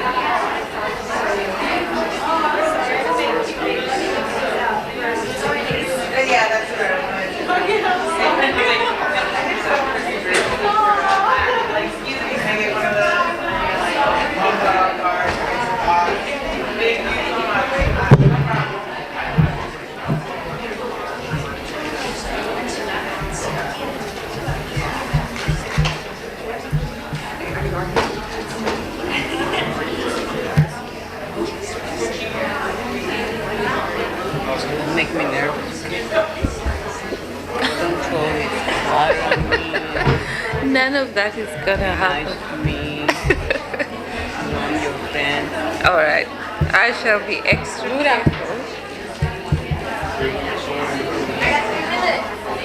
2 minutes.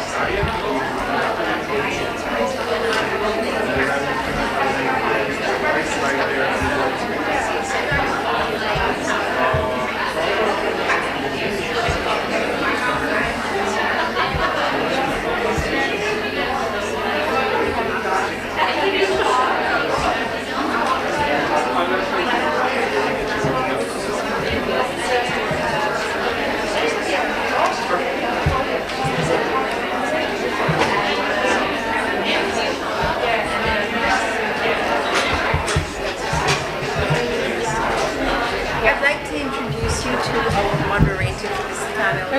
Hello. He's a professor at Rutgers University. He's doing this right now and has done one already. So I won't go into actually put it on his handle. But his bio is also on the Thank you. You know what? Do you have my bio there? Something that some of them will make recognize is the following. Let me see if you have I'm something. going to say this. Then, And yeah, then and I'm then. going to say this. Your last Okay, there is a more reason. You mentioned that when I mentioned this other one. I tell you later why it's important. The second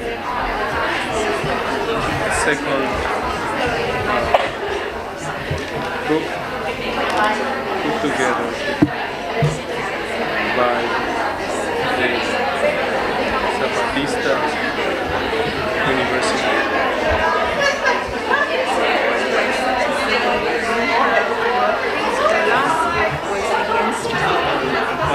Well, he has one book. This one actually came after that one.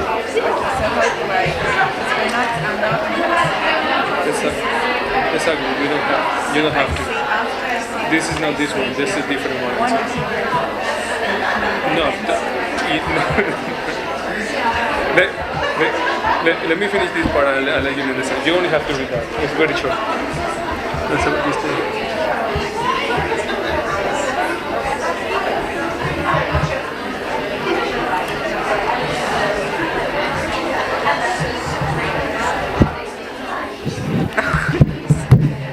No, too long. Yes. Okay. No, I'm going to say your book Against War was put together by the Zappa. It's okay. Because it's okay. Frankly, I think this is what is going to resonate. What are you going to read? Okay. This is truly an academic.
He's a professor here at the university and will be moderating.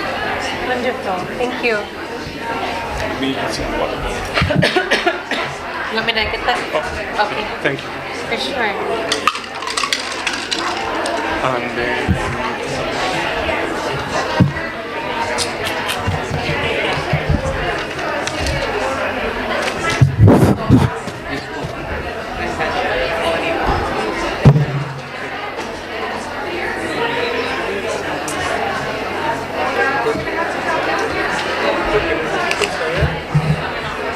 ¿cómo pronunciar el nombre de la asociación? ¿O cómo prefiere que lo pronuncie?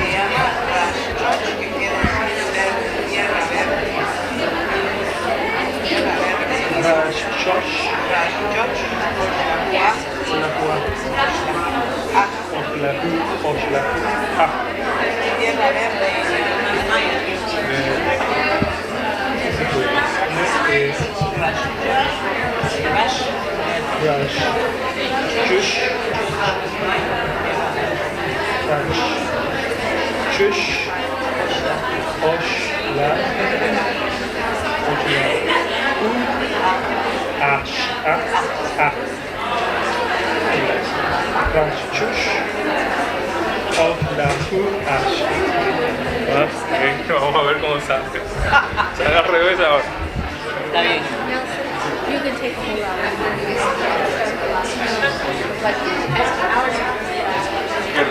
But there is someone going to be the first time the person in the front, and then I am the second part.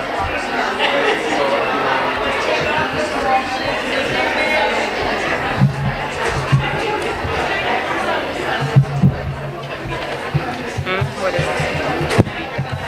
What does that make? Too many things in my neck. I have this for my glasses, struggling with that. I have my and you have your scarf. And I have my scarf. And then you Welcome back, everyone.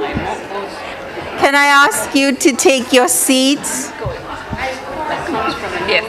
From the We'd like to begin the final panel discussion.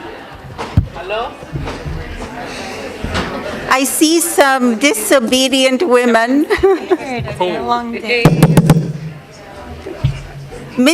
Women misbehaving.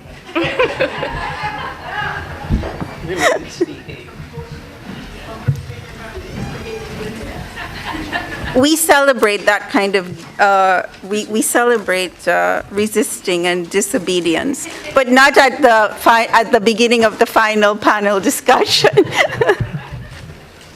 Okay, so I'm pleased to introduce Professor Nelson Maldonado Torres. He is in the Department of Latino, Hispanic, and Caribbean Studies at Rutgers University.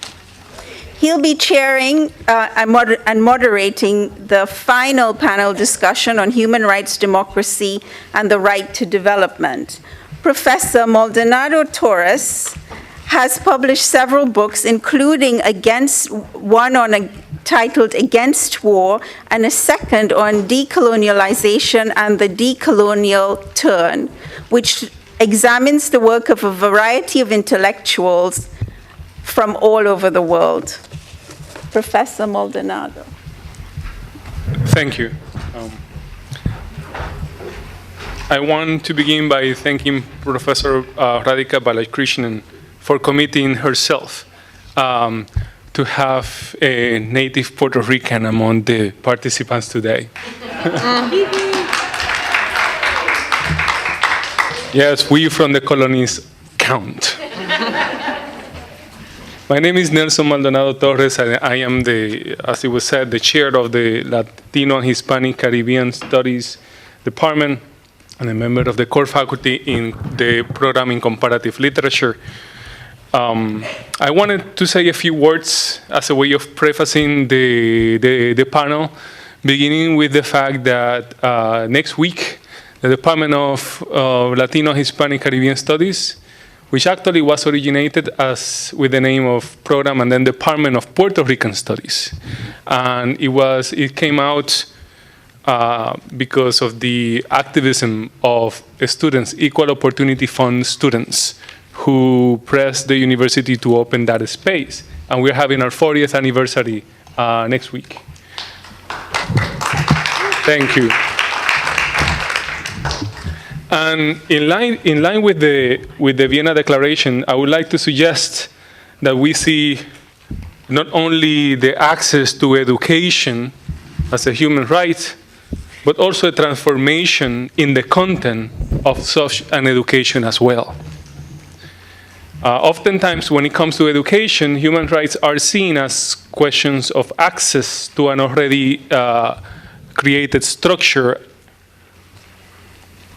but it is also a question of having the adequate support and opportunities to contribute to knowledge production and help to effectively transform the research methods, teachings, and pedagogical practices that continue to promote social, institutional, and epistemological exclusion. In that sense, we may want to speak of epistemological rights, and if there are such, then what happened here 40 years ago when a group of young African Americans, Puerto Ricans, and allies made a mark by creating several spaces, because African studies also emerged in a similar time through a similar upsurge and organization of students, that we may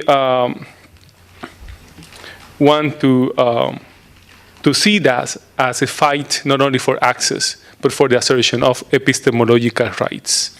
And therefore, that includes the recognition for the kind of support that those programs need to be able to exercise their mission and vision of transformation. These students did not seek just to be included in the university. Inclusion and access sometimes hide expectations of unilateral assimilation into a way of thinking and being, but rather empower so that they could contribute to the formation of knowledge that would foment human rights for all. In that sense, I am particularly happy to be here today in this panel on human rights and demonstrate that kind of support and affiliation coming from the department with such a history. This morning, Professor Radhika Balakrishnan spoke about the need to consider the ideas, action, forms of organizations of the Global South seriously in our struggle to define or redefine our commitment with human rights.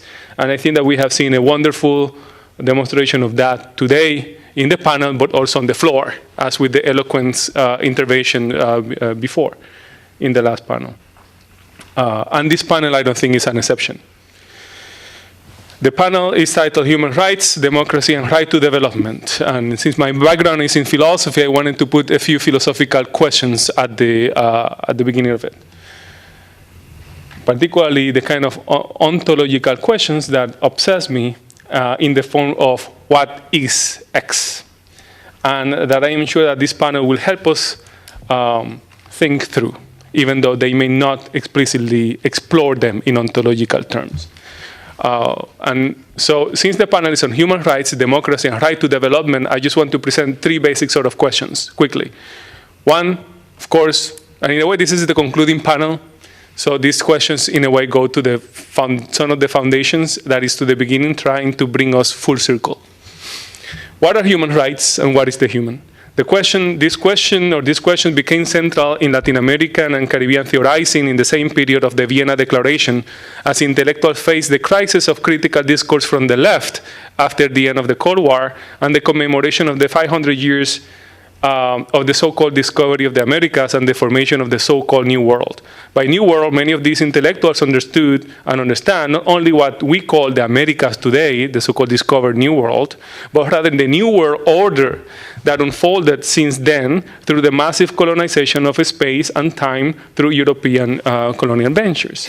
The Japanese scholar Osamu Nishitani argues that that New World Order that we have seen sort of unfold in the last 500 years inaugurates a conception of the human as well as of humanities, which claims the independence of humanitas from divinitas, of man from God, but at the same time creates a constitutive image of the non-human or not fully human as anthropos. So there are multiple ways of establishing human difference. And when we talk about the human, for instance, human rights, the question is always what kind of human we have in mind and whether that human in human rights is presupposing also another image of the human as anthropos that is not covered, is never fully covered by those rights. There are, and I think the Vienna Declaration did an advancement in sort of thematizing more carefully the kind of rights to include, to make sure that multiple forms of characteristics, some of them attributed to anthropos, were included. But at the same time, it is clear that there are multiple ways of establishing human differences, and something way beyond gender, race, language, religion, ethnicity, sex, and so on. And because they are very minute. And some of these ways of constructing human difference along the humanitas anthropos line are do not adequately map into these categories. And they tend to happen to be multiplied and to sustain categories of oppression, even though it's difficult to create a counter to them by naming human rights or specifying what kind of rights we're talking about. And I have an example, but I will jump that to give more time to the panelists. The second question is, if the first one is what is the human, what are human rights, the second one is democracy, right? What is democracy? And is there only one form of democracy when we speak about democracy? Right? And can anthropos achieve democracy? Right? Or do anthropos need first to become like humanitas in order to claim democracy? And third, since the third concept is development, what is development? And doesn't development presuppose an amount of underdevelopment somewhere, just like humanitas has always presupposed anthropos somewhere? Right? So to that extent, also the human and development are already embedded in sort of a chain of significations that always already presuppose the system of underdevelopment and the existence of anthropos. And so, of course, the question is what happens when you're still using those concepts when they are embedded in those chains, right? And what is the epistemological upheaval necessary in order for us to really delink ourselves from those chains? Does human rights discourse provide enough resources for that? Yes? No? And if no, then how can we make it be more part of that sort of delinking, as Walter Mignolo puts it, or that kind of insurgency? So shouldn't we talk of sustainability instead? Does that even help instead of development? Presupposing as a telos of humanity that everyone should aspire, that is a right. Is the right development or is the right sustainability? And if sustainability, would sustainability be a right or an imperative? Or a political and economical necessity, or more than one? Anyway, those are the questions with which I enter in the panel. And I'm sure, I'm really convinced that I will have some clues to address them by your panelists. So I want to then introduce the three of them in the order in which they will speak. The first one is Norma Maldonado. Norma Maldonado is the founder of the association Rashush Ochla Huach, and I'm sure that I did not pronounce right, even though she helped me to practice. It is a Tierra Verde, or Green Land, right? Green Land Association. It's an organization of 12 communities of Maya, Quechua of northern Guatemala. Maldonado has been an activist all her life and was also founder of the integration of indigenous Mayas in Los Angeles. She is an environmentalist and a native of Guatemala with a specialty in food sovereignty and indigenous territories. She studied at the University of California in Los Angeles and graduated with a bachelor's degree in Latin American Studies and Public Health Studies and lives in the United States as a refugee. Maldonado has also an ABD in history from the University of Havana and studied permaculture in Brazil and Guatemala. She has engaged in resisting neoliberal policies and creating alternatives since the year 2000. Our second speaker, and they will speak in a row, is Naura Erakat from Temple University Beasley School of Law. Naura Erakat is a human rights attorney and activist. She teaches international human rights law in the Middle East at Georgetown University and is currently a Abraham L. Friedman Teaching Fellow at Temple. at Temple Besley School of Law. Most recently, she served as the legal advocacy coordinator for the Badil Resource Center for Palestinian Refugee and Resident Rights. Erakat also serves as legal counsel for the Congressional Subcommittee in the House of Representatives. Her publications have appeared in The Nation, The Hill, Foreign Policy, Al-Haram English, Fair Observer, Al-Shabaka, The Interdependent, International, Int Law Girls, The Huntington Post, Al Jazeera, and Jadaliyya. She has published several scholarly articles and book chapters, including New Imminence in the Time of Obama, The Impact of Targeted Killings on the Law of Self-Defense, forthcoming in the Arizona Law Review. Erakat is a co-editor of Jadaliyya, an electronic publication on the Middle East.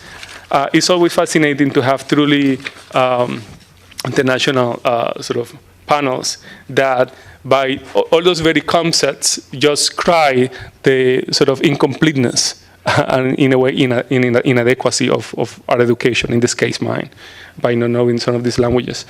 Atieno Endomo from the United Nations Millennium Campaign. Atieno Endomo is passionate about social justice and equity and has applied skills gained from her professional training in social policy and social development to work towards ensuring lives of dignity, especially for the poor and marginalized sections of society. Over the past 15 years, Endomo has conceptualized and coordinated policy and legislative advocacy and campaigning initiatives for social justice and equity at international, regional, and national levels. As the UN Millennium Campaign's regional coordinator for Africa, Ndomo presently supports the Millennium Campaign's advocacy and campaigning strategies for the acceleration of efforts to achieve the Millennium Development Goals by 2015 and influencing the post-2015 development framework.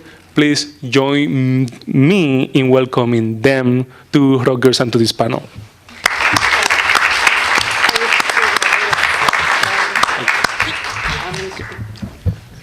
Yes.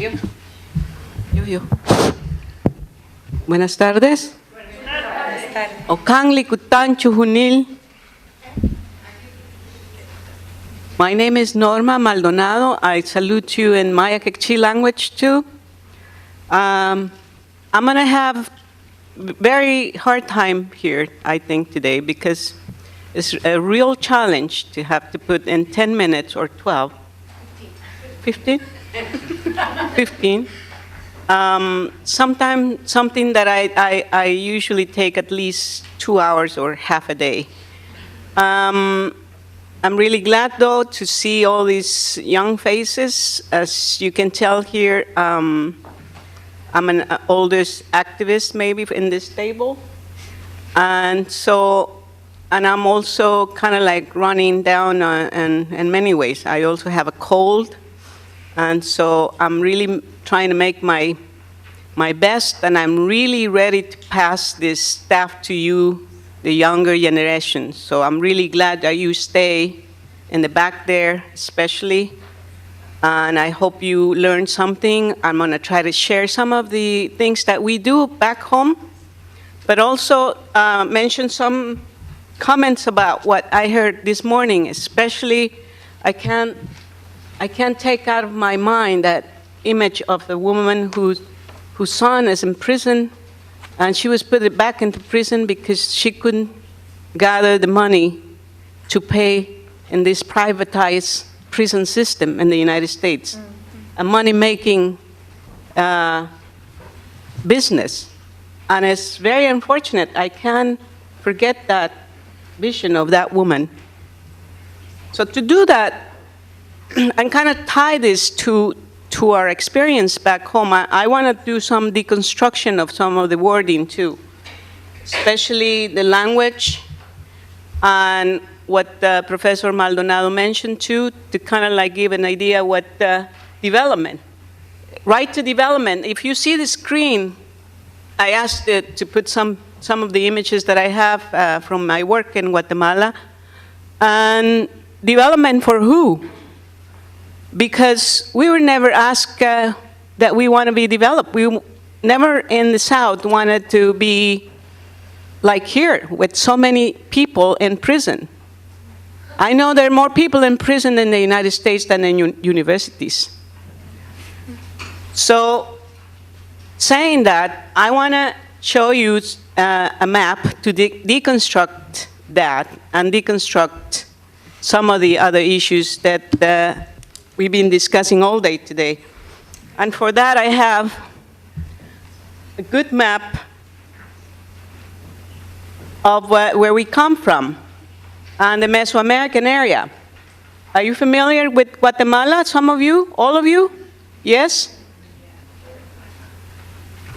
We have a cosmovision and we're different. We have a Maya culture. We're 13 million people and 23 languages. And we have technology. Although the colonizer told us that they were going to come and give us technology because we were backwarded and because we're underdeveloped and because we don't know how to plant the soil or do our own lives. We have traded forever. We have traded within the Maya sphere for hundreds of years. So we know trade is. And especially, I'm going to stop on this map for many reasons, and I hope I was asking for a laser pen because I wanted, anybody has a laser pen? No? Okay, I'm going to stand up then. If you see the red areas in the map, this is a tropical map of the tropics made by the German, I think, because this is in some language.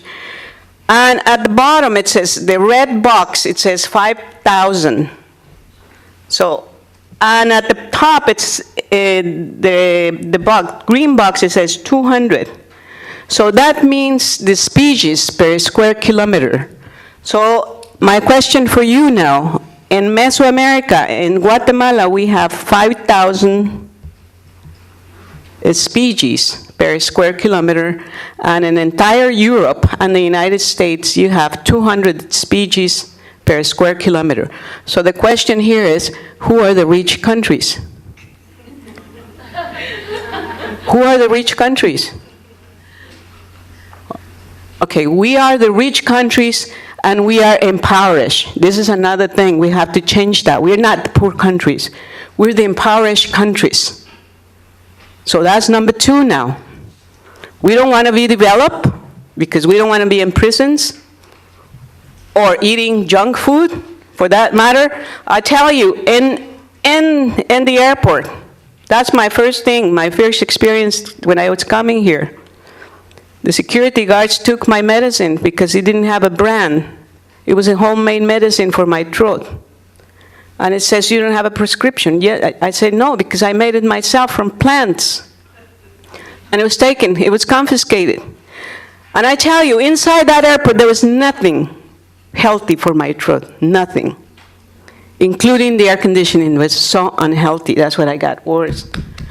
So now that I show you the map and you see who are the rich countries, we can tell you why we have all these new rules, including the UN with their new rules of governance. Okay, I have the tool now. Here's the rich countries consuming the richness of the entire planet. All that is energy consumed. Northern Hemisphere, Europe, and the United States. And of course they go for more, so they're looking for our water. So how do we get our water here? With electricity.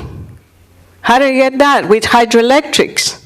How do you go there? Send all these companies and dry out our entire families and communities because the water is on high demand. See, all the water that we're drinking here is privatized. We got water from bottles. In the hotel, there are $3 about what somebody makes in a day back home for a bottle of water. So I think this panel and all this morning is to make all these connections, please, because I feel, I was feeling almost anxiety for all these issues and we not being able to make the connections yet. And we're down there, we're really working hard and struggling and putting our lives online daily. We've been sent to prison.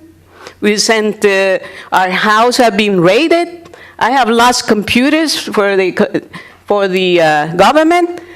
And the other thing is poverty now it's called a new word. And that's another language thing. We're the new terrorists. We're terrorists because we defend seeds, because we defend the rivers, because we defend water. So that language has changed too. We are a threat to the establishment, a threat to the model, because we're so rich.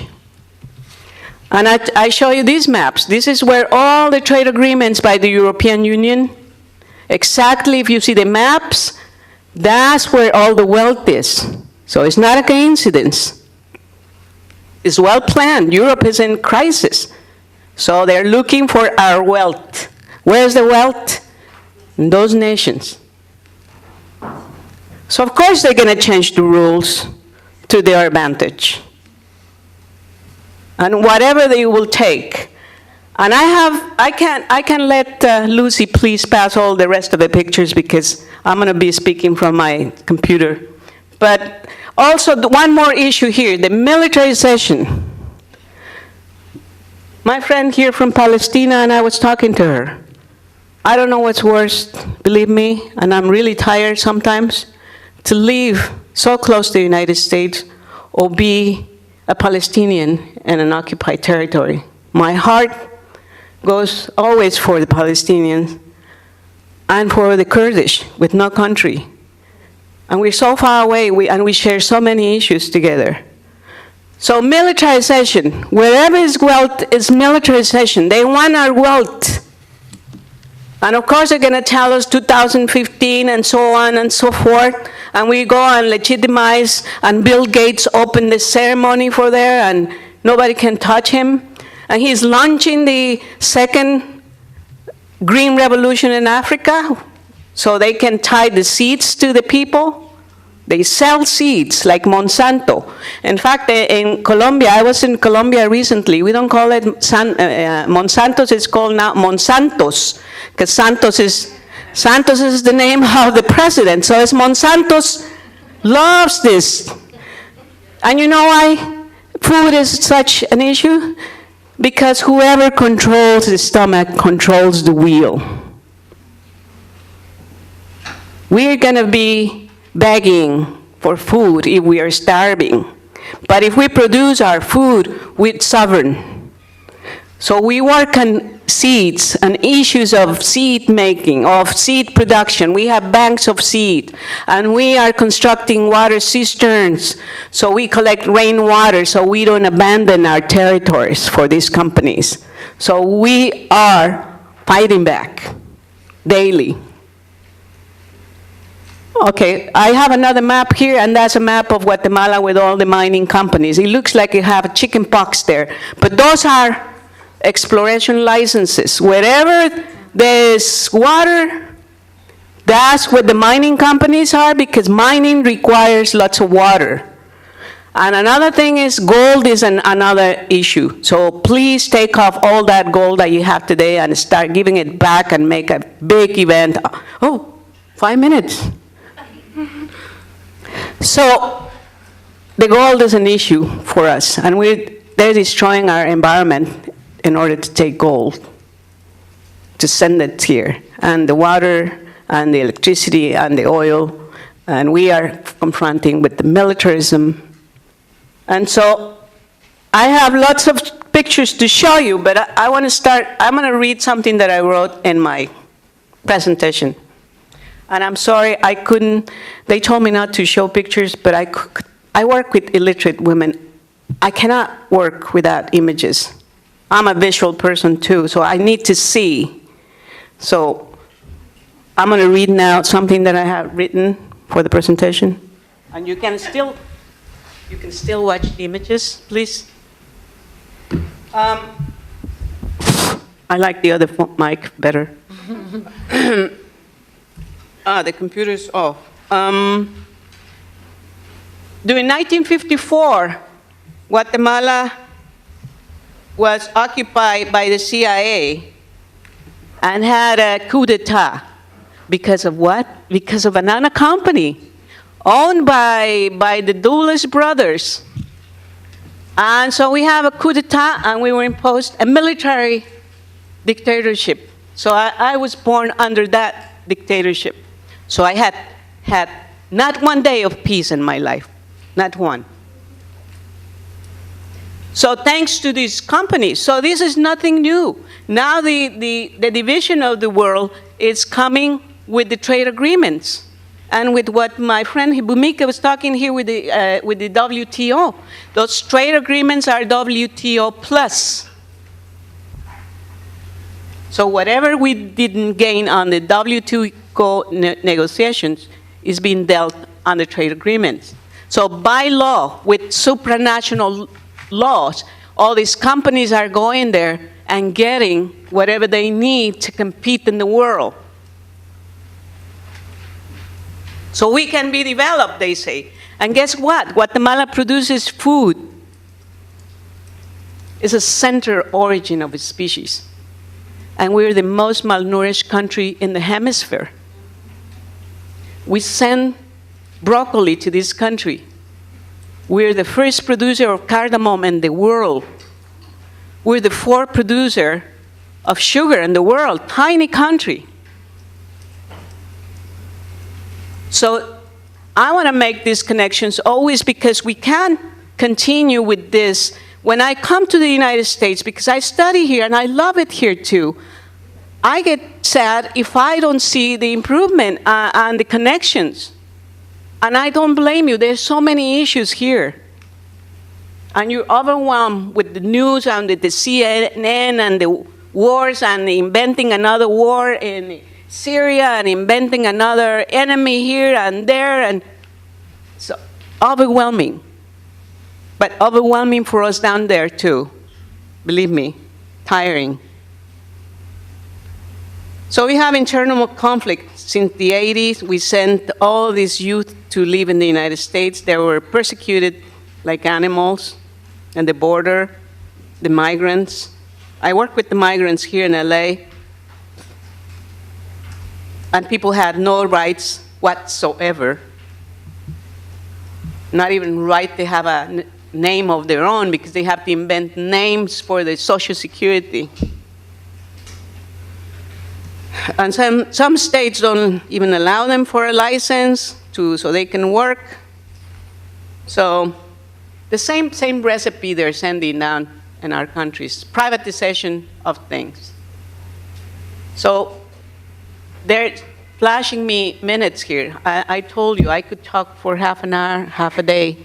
And I'm really glad though because my throat is getting worse. But I'd be happy to take any questions, and we can discuss outside before I take a plane, anytime. Thank you.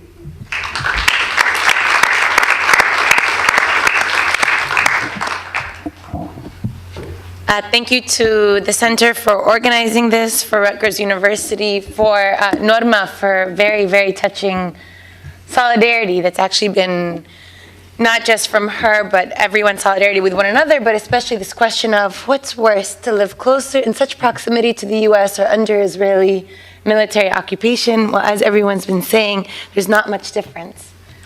There's not much difference. So I will also draw connections from the previous panel on neoliberalism and discuss these contested definitions of democracy and development. But for the sake of time and to make this young woman's life easier, I'm going to read my lecture.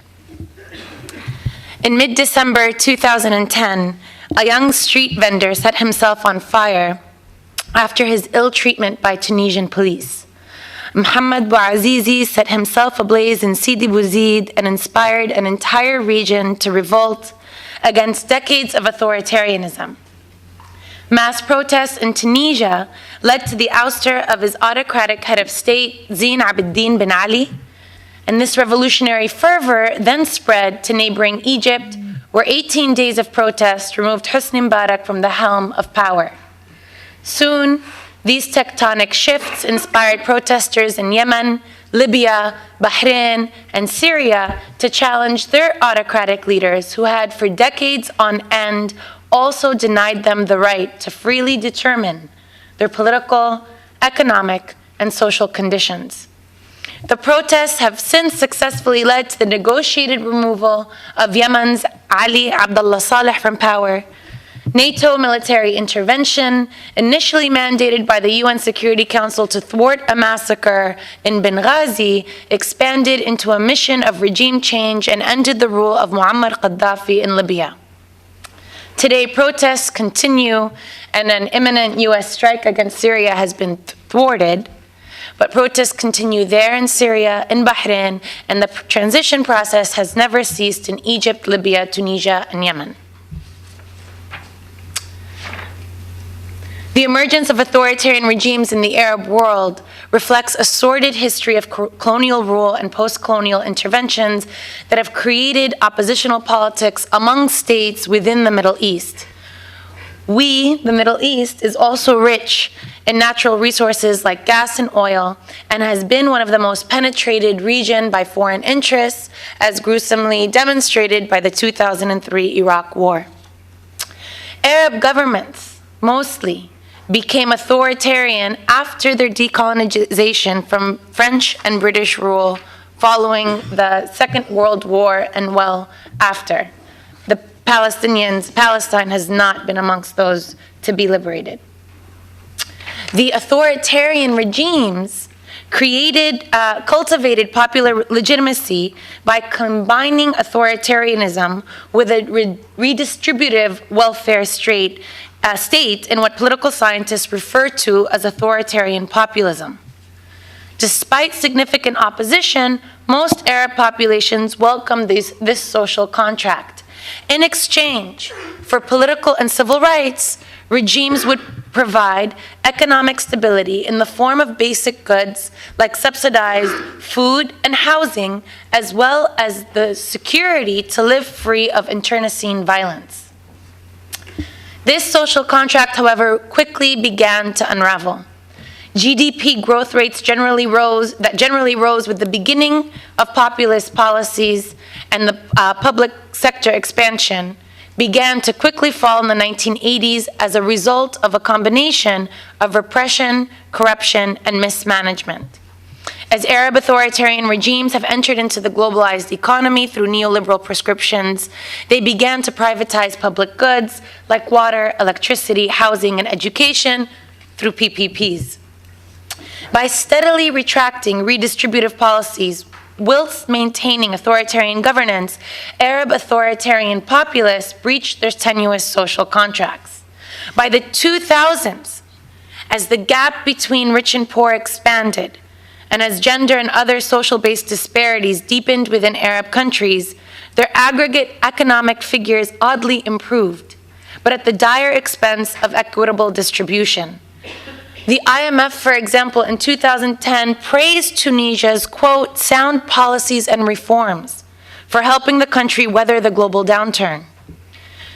The inverse relationship between aggregate and socioeconomic development is not unique to the Arab world.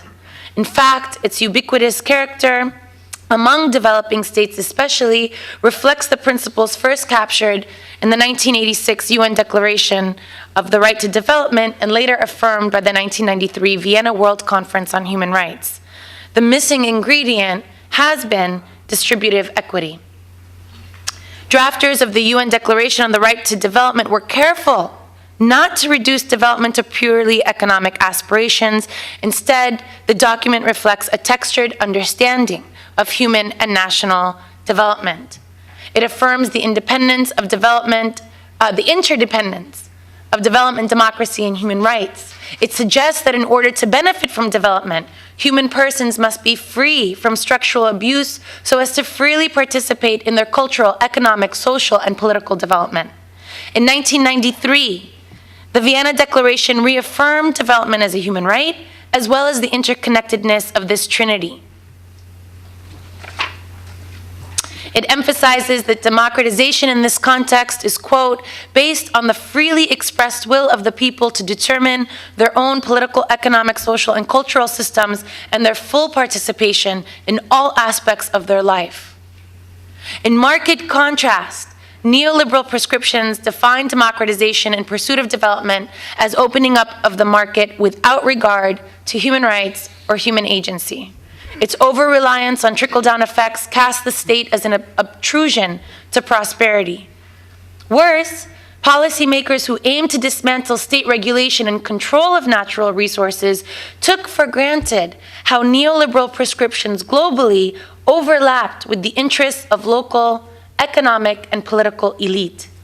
The effect was a redistribution of state wealth and opportunities to a new elite class of public and private actors without regard for equitable distribution of opportunities and resources. Democratization and participation therefore remained exclusionary in content and structure. This development program in the Middle East, characterized by autocratic governance and marked by economic stagnation, has been intensely undemocratic and brutally indifferent to the dignity of individual persons and their collective formations. Rather than consider the state's failure to empower, to include, and to provide adherents of neoliberal development, framed the Arab uprisings as a revolt against government bureaucracy and rent-seeking.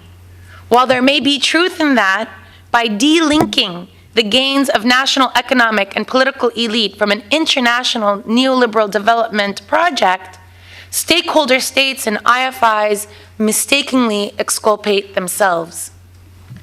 Fittingly, Robert Zoellick, president of the World Bank, attributed Bouazizi's self-immolation with his frustration with red tape.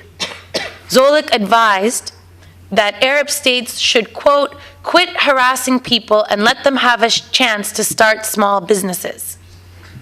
However, at the time of its uprising, Egypt ranked as the 80th easiest state in which to start a small business. Either the irony of the dispositive evidence was missed on Zoellick, either the irony or the dispositive evidence was missed on Zoellick. Myopic focus on institutional governance fails to scrutinize the privileged access to economic opportunities in developing states that thwarts development, democracy, and human rights. Over the course of 3 decades of authoritarian rule, the Mubarak regime in Egypt, comprised of Mubarak himself, together with its incumbent economic and political elite, amassed a tremendous amount of the country's wealth for their own personal benefit. The state acquired $35 billion in loans, 85% of which is publicly guaranteed, and none of which benefits the general population. In the course of repaying its loans, more loans flow from Egypt to the West than the other way around. And since the ouster of Mubarak, no attention has been given to remedying this condition. To the contrary, from the democratically elected Muslim Brotherhood, and now within the military regime that's ousted it, these neoliberal policies have become even more entrenched. States and IFIs pledged $15 billion to post-Mubarak Egypt within 3 months of his ouster, of course, premised on a profound liberalization of the Egyptian economy. Syria stands out as an exception amongst its Arab neighbors only for resisting a similar development shift until the late 1980s. In 1986, the Syrian regime shifted its social and political alliances from labor to business. In a context of economic stagnation, the shift also marked a slow but gradual reduction in state subsidies for basic goods, upon which a significant cross-section of the Syrian population was reliant.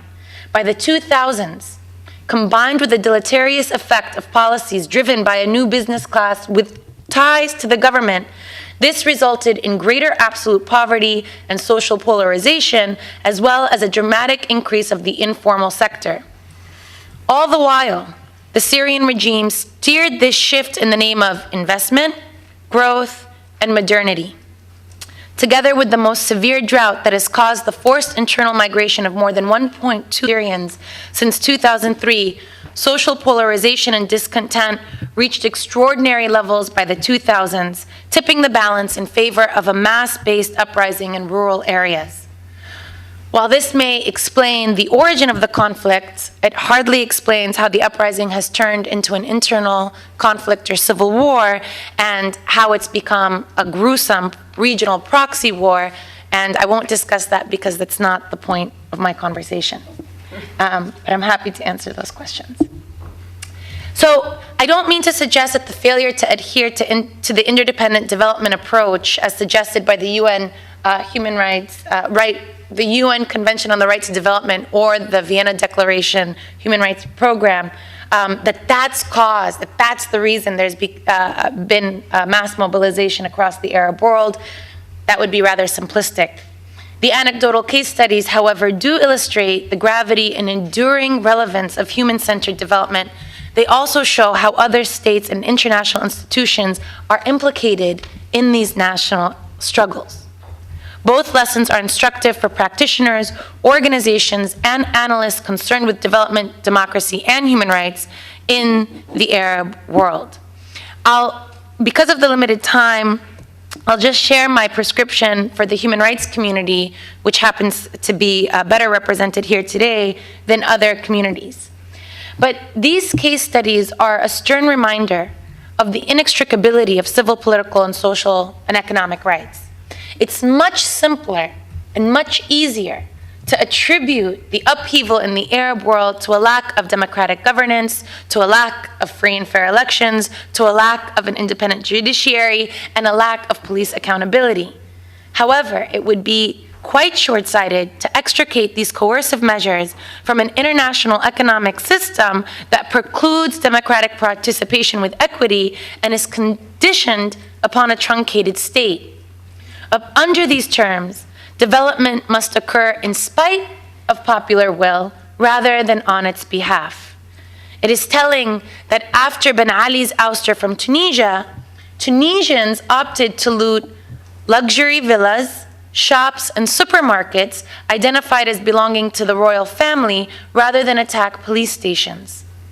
Human rights practitioners and organizations should bear in mind that expansion of political and civil participation for individuals within government must be interlinked with more meaningful economic self-determination, which is also rooted in industrialized societies where these policies are being promulgated and legislated.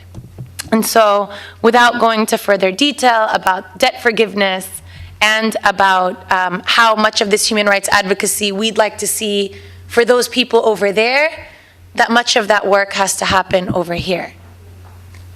And these prescriptions are obviously not new. They've been reiterated time and again. We're reiterating them here very clearly throughout the day. And I'll close by sharing that self-determination of individuals, collectivities, and states cannot be overestimated in alleviating these conditions that we abhor, and making central the person and society, not just the person herself. Human rights advocacy should take its cue from those local and regional movements that are viscerally and daily affirming this principle. Thank you.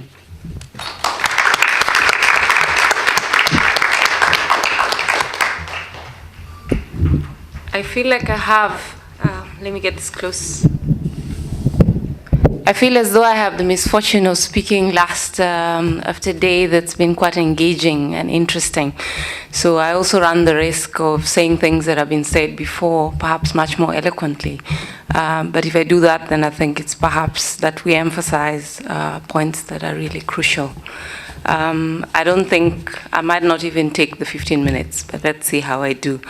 Firstly, just to say a big thank you to Radhika for the invite and also the center. I am quite happy to be a part of this conversation and what seems like a really interesting community to be a part of. I also wanted to say that the topic that I am going to speak to, I engaged the post-2015 discussion from the point of view that it is a sphere where we can wield influence. So I don't come to it from the point of view that it's a fait accompli or that we cannot make a difference to it. I'm an activist, and so I'm perpetually optimistic about the change we can make happen So if we choose to make change happen, then we can do so, even if it takes long, or even if it seems like we're hitting our head on a wall.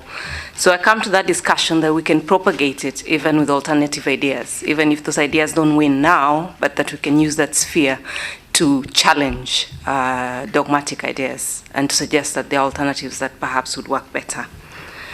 Having said that as well, I come from the UN Millennium Campaign, which is a very small entity, but we are a campaigning organization. So as an activist, I feel that I fit there quite well, and we work in partnership with the citizens and their organizations to try and hold the development process to account in that sense. So I hope that helps put in context some of what I will share.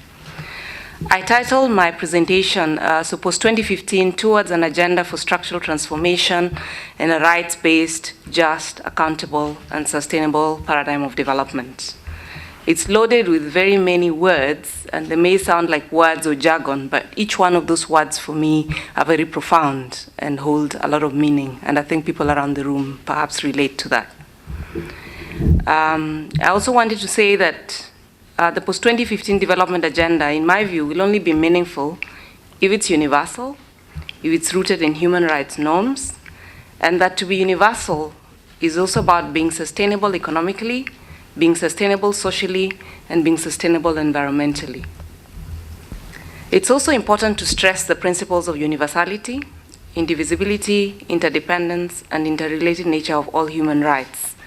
Again, I'm emphasizing this because we are speaking in the context of Vienna 20 years later. And also that the idea that the human right to development must also mean a full realization of the right of people to self-determination. I'll highlight just 4 main points.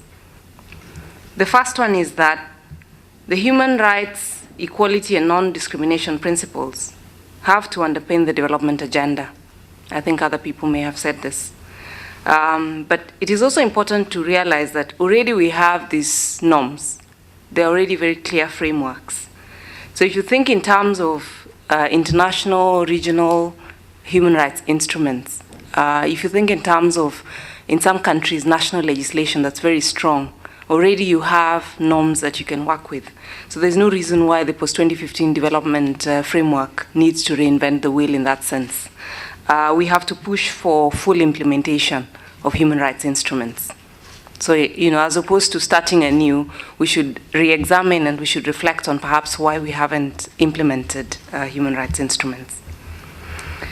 I think someone else mentioned it already. Since the General Assembly that had a special event on the MDGs has just ended, it will be important to highlight some of what that outcome document says.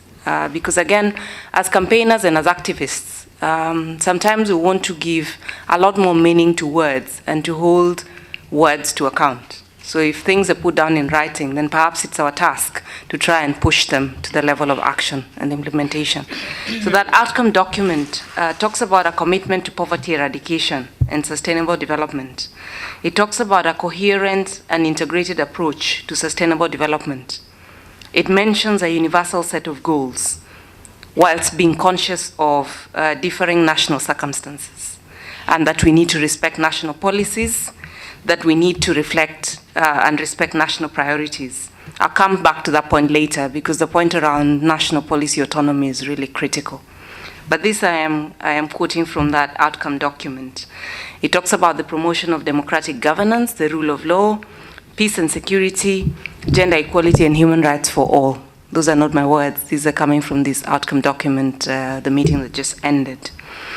And I just raise it to mention that the fact that we want human rights, non-discrimination principles to underpin the development agenda is not in vain. I think it makes a big difference to start from the premise that you will work from the basis that human rights are for all and they're universal, and we need to implement them. The second point that I wanted to talk about is that we have an imperative to redress the structural hindrances to real developmental progress. I think this might echo a lot of what was said in the panel previously, before the break and before our panel. And some of those hindrances include the sorts of macroeconomic policies that induce inequalities. And I think that's a fact that most of us would agree with. Also the fact that we have certain orthodoxies which will limit the role of the state to deliver essential services and its core duties and responsibilities.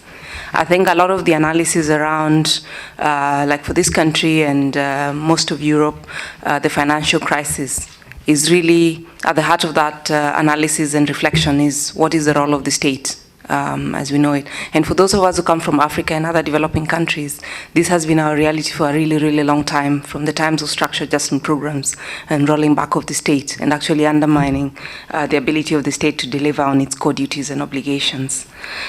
So since we are talking about the human rights framework, it's also to emphasize the fact that as a duty bearer, as states have the paramount responsibility for the right to development, to the extent that we undermine their ability and their legitimacy through economic policies that are not helpful, we have to address this, and we have to view this as very crucial hindrances. And these include, I think there was mention of fiscal austerity before, the fact that states have a very diminished, if any, regulatory capacity, the fact that tax policies are very inequitable, the fact that the space to autonomously define policies, so states have a very limited flexibility in that sense. These are important issues to look at. And as long as we don't address them, they will undermine development. So in the case of Africa, when we think about some of the structural hindrances, we need to transform our economies. So there's a lot of discussion right now about transforming our economies to move away from primary extraction, from just doing low value add agriculture and services, to talk more about production, to talk more about better diversified economies, and to talk about greater justice in terms of the management of our natural resource wealth.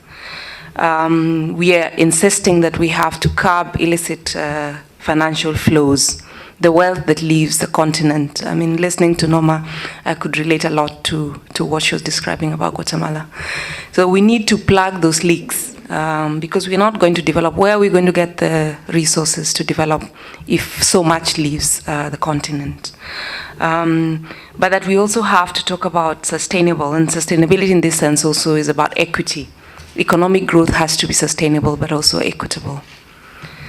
To do all of this, we have to strengthen the capability of the state to deliver these essential services to citizens, to address inequalities, and so on and so forth. So in Africa, there's a lot of talk about developmental capable states. And it's deliberate that we're saying that, because development has to be also the business of states. We cannot have the scenarios when we had with structural adjustment programs where then you have NGOs, you're saying charitable organizations and others will step in and try and fill for the missing gap. It's not possible. We have to have the states being capable and feeling that this is their core responsibility and that they can deliver. The third thing that I wanted to talk about, and sorry if they sound a bit disjointed, I feel like I'm just signposting, is that we need workable accountability and financing strategies. These have to be built into this post-2015 development framework. Why is that important? We have to transform state-citizen relationships, and taxation is at the heart of this discussion. And why this matters is because you then enhance accountability. It means that you can get better economic governance. You can have better accountability for the use of public resources. You can have a more participative democracy. So all of these things, we need to unpack them, and we need to push for this in the context of the discussions around the post-2015 development framework. We need a paradigm shift in terms of international partnerships. We have to move away from dependency. We have to talk more about mutual collaboration. And we have to have partnerships that are guided by the principles of equality of nations and peoples. We cannot have what we have had before. That's not going to do it. We need to align financing strategies with human rights principles, climate justice goals. So within the context of the post-2015 development framework, there's now, and this is, I'll signpost this at the end, there are going to be discussions around financing strategies. And in those discussions, this is why we're saying we need to insist that they're underpinned by human rights principles and these principles about climate justice. we have to build in a monitoring mechanism. And I think that human rights movements, people's movements, citizens' organizations will have workable ideas about what monitoring arrangements will work. I think we can draw from human rights frameworks. 5 minutes is a lot. We can draw from human rights frameworks in terms of monitoring mechanisms, and how those can be effective. I think we had before about shadow reporting, but also holding national governments to account to instruments that they've signed up to. I think the post-2015 framework can draw from these examples and experience. But we need to have a very robust analysis of the financing needs. This has to happen in a very transparent manner, an inclusive manner. So we need to understand how much will it take to cover this agenda that we will agree, if it's a universal agenda. To that extent, for instance, and also from a lot of the work that we're doing in Africa, we're insisting that we have to enhance domestic resource mobilization. So as we're talking about transforming our economies, as we're talking about capable democratic developmental states, we're saying that there's a role for taxation, and that tax policy is a very robust instrument that can be used to unleash resources for equitable development. We want to interrogate and ensure that this happens. We need to re-examine the global distribution of taxing rights. And here is where we need to tackle tax avoidance, and again, illicit capital flight. I mentioned this before. The idea that we have tax havens, that there's secrecy jurisdictions, and so on and so forth. We need to address this. Figures about the money that leaves the continent are mind-boggling. Estimates from the Global Financial Integrity talks about up to 1.8 trillion US dollars in the period up to 2009. Those are still seen as quite conservative estimates about the monies that leave the continent of Africa. We need, finally, as the fourth thing that I wanted to talk about, is that we need a global economic and political environment that's conducive to stability, to justice, to equity, to mutual accountability as a basis for these new forms of partnerships. I think the post-2015 development framework is really about a sense of partnership, but that we need an environment that can allow this different meaning of partnership. But we have so many hindrances. I think that we've talked about the war on terror, in my view, is a big problem, and people who are working on human rights know how it is a problem. The rise in militancy and conquest, it's a big problem for any of these things to happen. The impacts of the global financial crisis are real. Sitting in this country, and I can imagine that this resonates. The fact that dogmatic neoliberal economic policies persist is a problem. So before we can have this new understanding, before we can have any meaningful or any shifts in the kind of partnerships that we're talking about, then we need to face head-on some of these hindrances. Just as I end with the 1 minute, I will signpost some of the key post-2015 processes that, again, coming from the point of view that we can wield influence. Between now and September 2014, we have the work of the Open Working Group on Sustainable Development Goals. And again, this is building on the work of the Rio Conference, Rio +20, and so on and so forth. We need to engage these processes, even as they're moving into the intergovernmental phase. I mean, who make up the governments? We elect governments. And as citizens, we need to remember that we still should hold our governments to account, so that even when these intergovernmental processes are happening, we still reserve the right and must engage these processes to be accountable to the things that we desire, the things that we need to see happen through. So there's that. There's the work of the Intergovernmental Committee of Experts on Sustainable Development Financing. So financing is going to be a big discussion. And then there's a process to develop options for technology facilitation mechanism. The actual intergovernmental negotiations will only be launched after September 2014. And the target is to, by September 2015, adopt the agenda, which means essentially we have a full year plus. And I feel that there's time to actually make a difference. We need to engage national governments. We need to influence the outcomes. I feel that it is up to citizens, and it's up to citizens' organizations to make a difference by calling on governments to be accountable. They're not a law unto themselves. Thank you.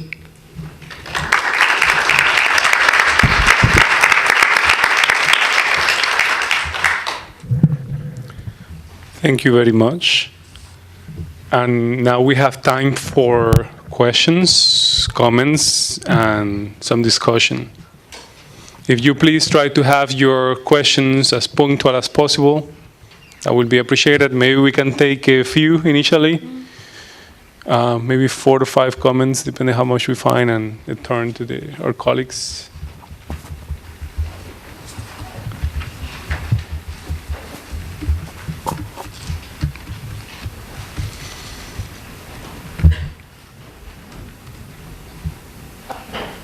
I had a question for Norma Maldonado. Yeah, it's on. Yeah. Hi, can you hear me? Mm-hmm.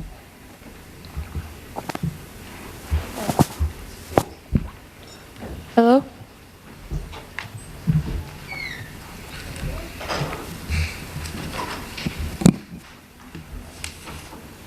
Hi. Hello? Can you hear me? Yes.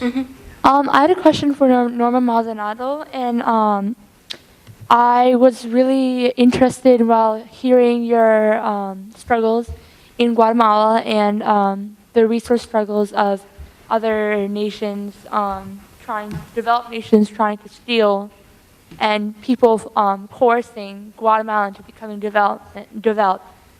How has government's perception of you as a terrorist affected your ability to help do your job and create this justice that you're trying to look for the Guatemalan people?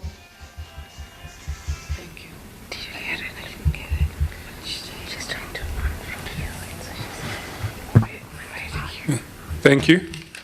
We have another question. Hi, can you hear me? Hello? Yes. Okay. So I'm going to try to be as on point as possible, but my question is directed to Ms. Erica. I think that's how you say it? Yeah. But feel free for any of the other panelists if they want to chime in an answer. So you talked about meaningful economic determination, and I see how that makes sense in a country such as Libya that didn't have a lot of infrastructure before, prior to the the Arab Spring. And there was an article in The Economist that just came out today that talked about how it's really open to investment and small businesses. However, I don't understand how people here in the United States or even in Egypt itself can see that economic determination when the military has always had such a strong hand within economic investments and how those private sectors work, as well as the economy. So I guess my question is how can we as students within the United States or even those in Egypt instill that kind of economic determination in the people with Egypt when the government has such a stronghold on these economic policies? Whereas in countries such as Libya, where everything was basically, it started over again, it's much easier to see that kind of philosophy. Anyone else? No? Well, I have, before turning it to them, then I'd like to put a question for Atieno and Domo. And because you referred to sustainability several times. So I was just wondering, because it seems to me in a way that that development is a sort of suggests a kind of a paradigm that is linked, I see a link with modernization, which was linked with ideas of civilization vis-a-vis barbarism or primitivism. So it sort of had that genealogy, I think, and sustainability sort of suggests a different paradigm, perhaps. So, but you are sort of bringing both together, and I wonder if you are doing this intentionally, if you are, if for you these in fact are two, you don't see them as different at all, or you see them as different, but you see an important to bring them together, at least for strategic reasons, because they point to different things, right? One is to have, when you talk about sustainability, one doesn't necessarily talk about, the question of developed or underdeveloped, it suggests another sort of social relations and economic relations. Just wonder if you can talk a little bit about that, and also about this, how to make these governments accountable, because it seems that at the end of the day, you were alluding to the need for political mobilization of the citizens and different forms of mobilization. And it struck me that that was at the heart of the three presentations in a way. And that sort of called for also self-determination was so important in your presentations, and sort of a recognition of the need for political activism. And so I was wondering whether it would also be good to think about this kind of encounter as sharing political strategies from different sides, right? In addition of different ways of engaging the discourse of human rights. Yes, please. Yeah, sorry, I'm late. Norma, I have a question for you. One of the things that was in the Vienna Declaration was the right to self-determination, the importance of indigenous people. And I know you didn't have enough time to cover all of this, but one of the things that I would like you to speak to is coming from the perspective of indigenous people and their rights. What would you want the post-2015 agenda to deal with in terms of the rights of indigenous people? Like, what is it? I mean, are there things that we should all be advocating for other than sort of the end of capitalism and all of the usual ones? But, you know, something specific in terms of goals that we want to advocate for, particular conventions you want, you know, what is it that you would think that this post-2015 agenda needs to deal with in terms of the right to self-determination and the rights of indigenous people? Thank you. Maybe we can go in the order that you presented, beginning with Norma. Good. First of all, I think I don't know your name, but thank you. The government, maybe make it clear. Guatemala is like a large plantation, like a finca. So like 20 families, for example. I don't know how many families in the United States run the business, but back home it's small. So it's like 200 families, very powerful. And so they used to have the military as guardian. But the military became so strong, powerful, economically too. Now they're competitors. They compete. So they're competing their territory as well, the military. So the military had their own vested interest in the country, and they're usually on land, pieces of land for drug dealing. So anybody who intercept or to obstacle anything that has to do with their business, then it's labeled or logo the terrorists, the people who don't want development, the people who are hysterical, how do you call the environmentalists, but not only that, they're putting like a state of siege in areas, a state of exception, which means no constitutional rights in entire areas when there is mobilization. Means you have no guarantees. It's like you have a curfew. You can leave the house. You cannot gather in groups. Like you cannot have reunion meetings. When there are people that fight against companies. It's happening right now in one of the states in Huehuetenango. There's a stage of, they want the stage of siege because it's total uprising of the communities. So like uprising causes the government to take away constitutional rights? Exactly. So they can go in and take you away, and you don't have any rights, and you don't have due process or any kind. Or they can, anybody could easily just shot you and say, well, she was on drug dealing or whatever.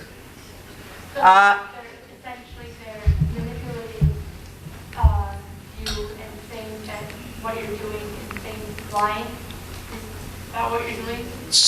So we have to be very careful of how we do this, and we have very good human rights organizations with us, accompany groups, but now even the government is saying that any foreigner, like peace brigades who are going with us, are protecting us physically, they're going to be sent out of the country. That was yesterday. So, and let's say you go to take care of me, then you cannot march with me or go anywhere because you could go back into a plane to your own country. The peace brigades, like youth that go and accompany human rights activists, they are threatened now. That was yesterday and day before. They're going to be sent out. So that means we are like, we have to not say anything. So companies can come and break the entire territory, take the water, take everything. They have the rights because the Constitution protects the trade agreements. They have the legal.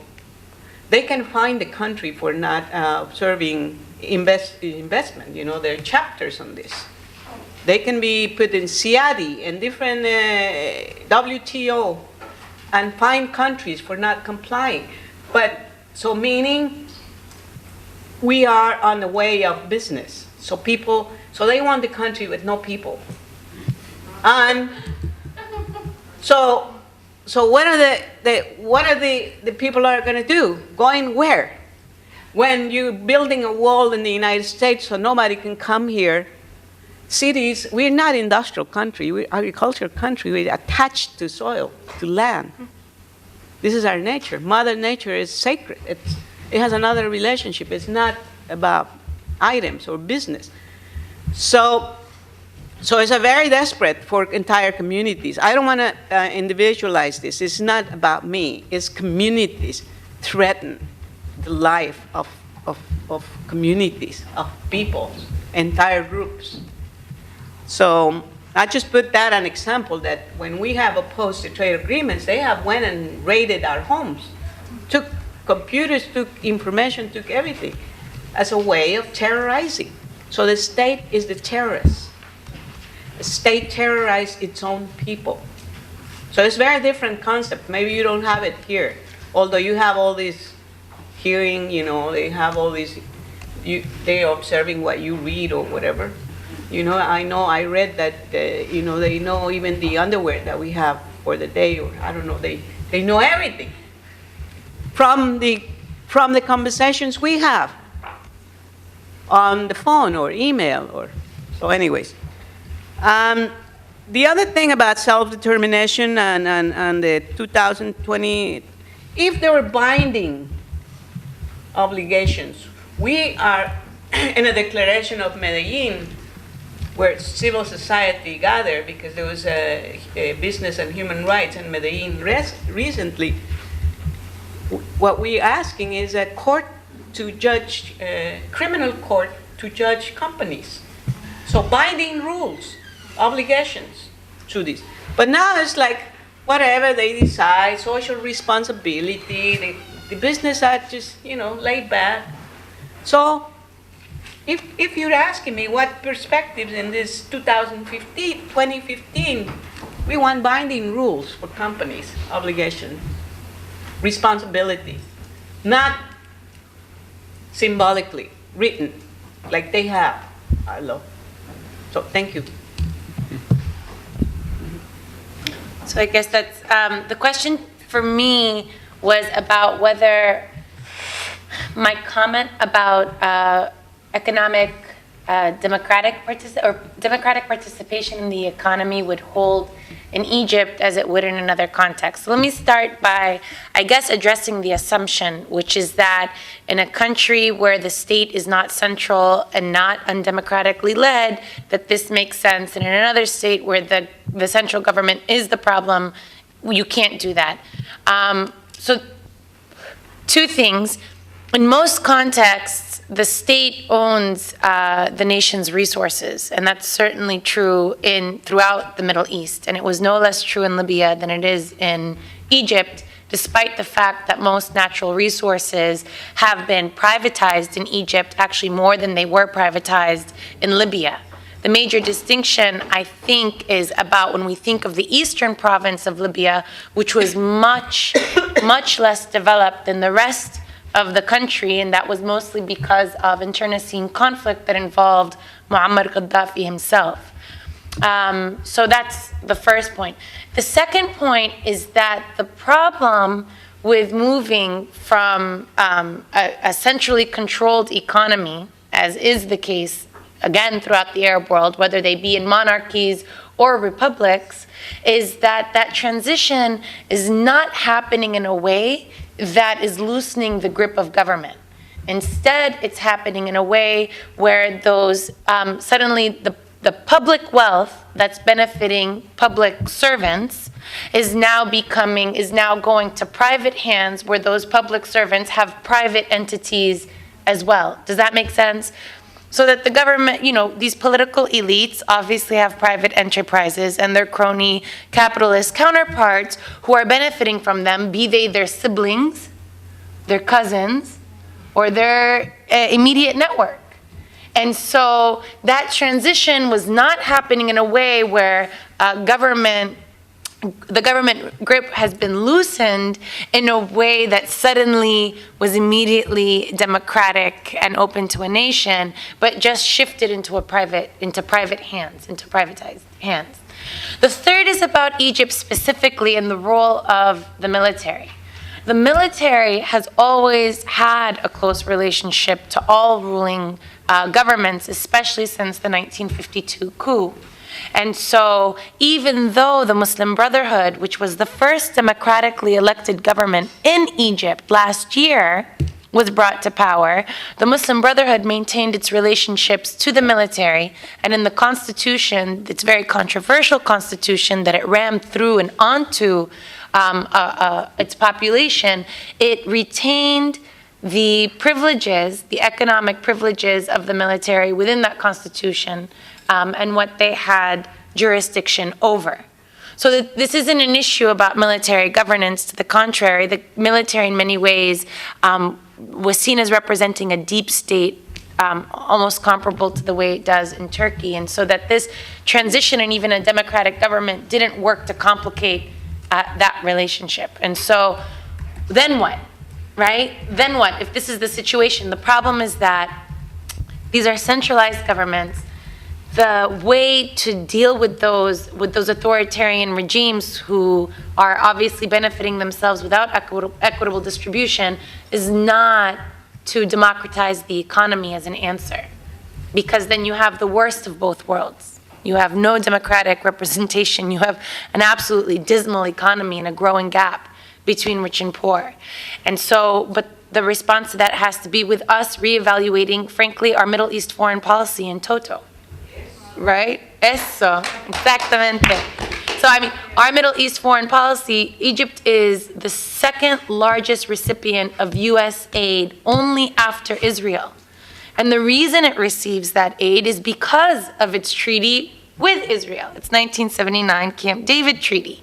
And so that's the primary reason. That's what we're trying to uphold. That's the same reason, that same logic, is the reason that we protect Saudi Arabia, and we've been protecting Bahrain, and we protect Kuwait, but we have been very, very fiercely reproaching against Iran and Syria, obviously, and this access of resistance in the Middle East. And so our economic policies abroad and what we're concerned with about development is intertwined with we as the United States want to maintain a lack of democratic participation. Because if Arab people were allowed to rule themselves, the Middle East would look much, much different. And the first thing that would look different is obviously the situation of Palestine and Israel. Mm-hmm. That the U.S. aid that we give to Egypt is supporting its ability to become a more individual, independent nation rather than helping it, or did I misunderstand what you said? No, you didn't. That's exactly right. U.S. aid is a problem, and it's conditioned. Egypt's receipt of that aid is conditioned on its compliance with U.S. policy in the Middle East. That's why Egypt actually didn't immediately lift the siege on its border with Rafah and Gaza, but maintained it even after the revolution. Thank you. I think there was just one question to me from the moderator, which I think also flows from the initial questions you posed to the panel before we started, is that I think sometimes it's important to also debunk terminologies. So most of us now use the term development very liberally, yet it doesn't mean the same thing. There are very many different interpretations. So the last interpretation I would use for development is the one around modernization, because I think this is the most problematic one of them all. And so anywhere where I use the term development, for me, it's a much more profound, perhaps for lack of a better word, and I think that even universally, perhaps we haven't come up with that word. So you need to contrast. Every time I was talking about sustainability, I think that's really at the heart of the transformation agenda that I was describing, which is a lot about equity. It's about putting people at the heart of development, about being environmentally conscious, all the things that perhaps development as we know it today doesn't represent. There isn't a template. I think this is the point that we are belaboring, that we need to craft this vision about better lives, about lives of dignity, and perhaps human rights norms maybe get closest to getting us to that vision of what it is in terms of outcomes that we seek. I think that So yeah, I think we need to unpack these terminologies. I think perhaps your reminder to us is that when we keep doing this, then perhaps we are speaking at cross purposes. So I hope I didn't entirely in my presentation sound like it was mixed up. In terms of political activism, I couldn't say that any more than I did already. I think that for me, it's all about citizens' agency. And the day that I feel that I am helpless and there's nothing that I can do that will make a difference is the day that I should stop breathing. So I think that as long as we are alive and we're breathing, we make a difference. Even if we are screaming in a room full of noise, we are making a point. And I think that the more we can find ourselves and we can find each other, it makes a big difference. So for me, part of the frustration right now is feeling as though all the people who have these good ideas about the alternatives are not finding each other enough in a way that can make this difference. But every day we're making a difference. I mean, listening to Norma, listening to everyone, listening to the entire discussions the whole day, you feel energized and to know that we are all making a difference and we have to persist and we have to continue. So that's definitely the way to go. Thank you. And that's a lovely end to this panel. Thank you.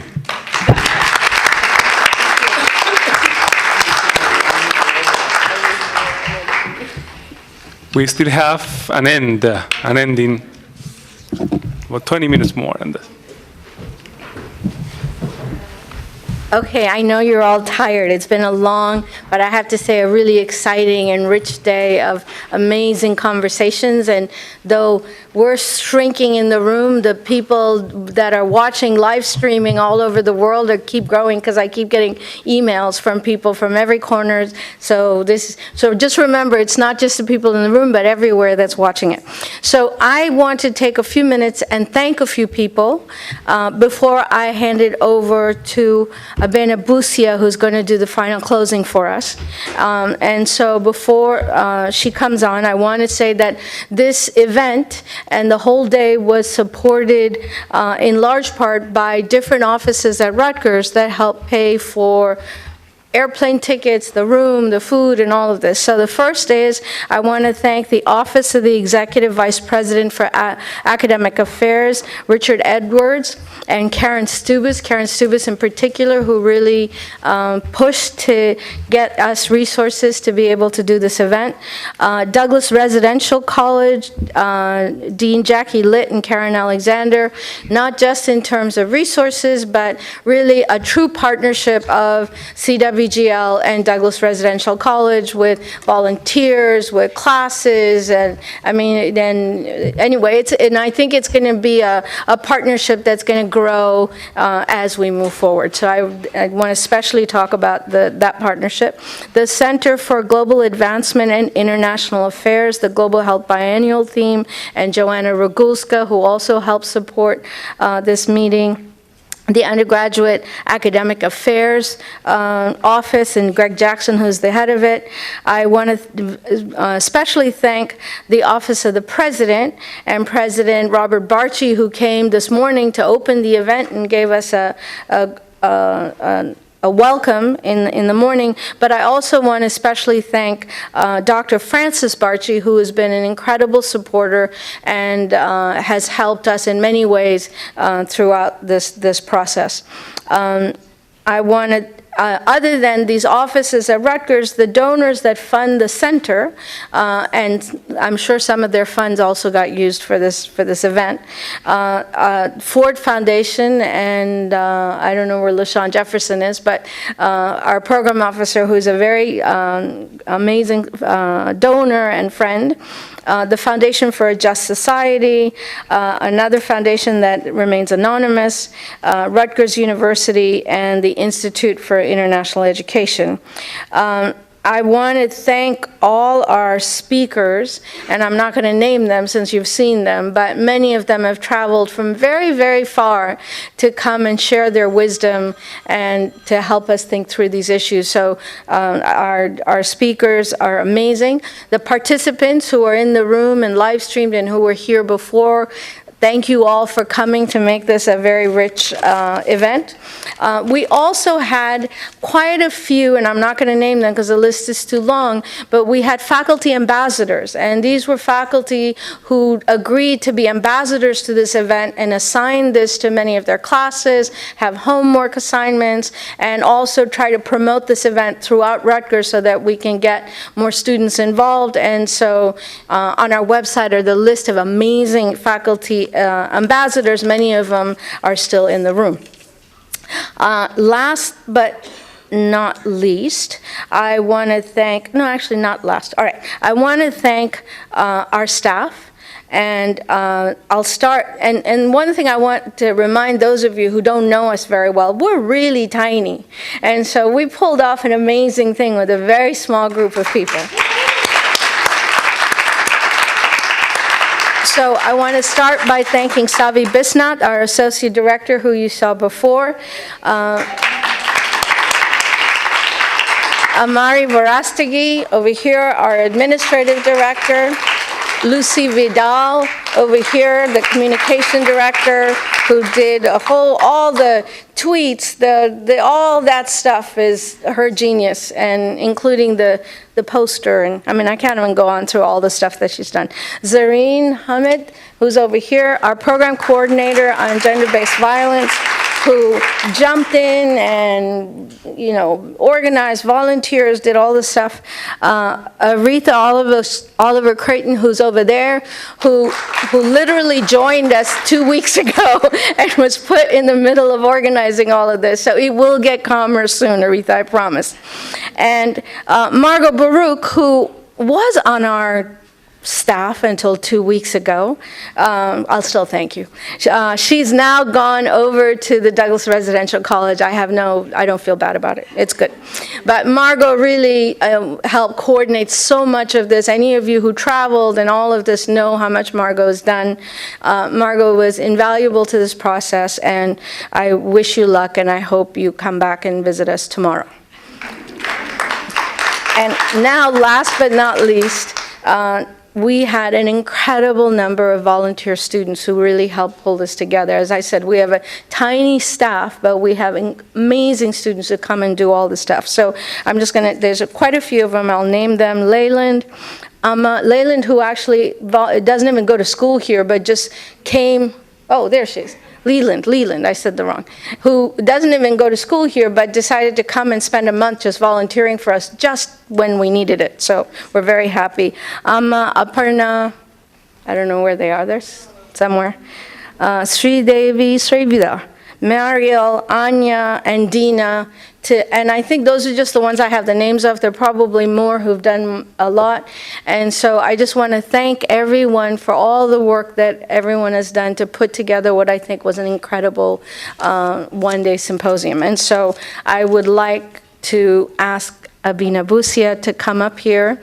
The chair of Women's and Gender Studies, a very, very old and loyal and close friend of the Center for Women's Global Leadership.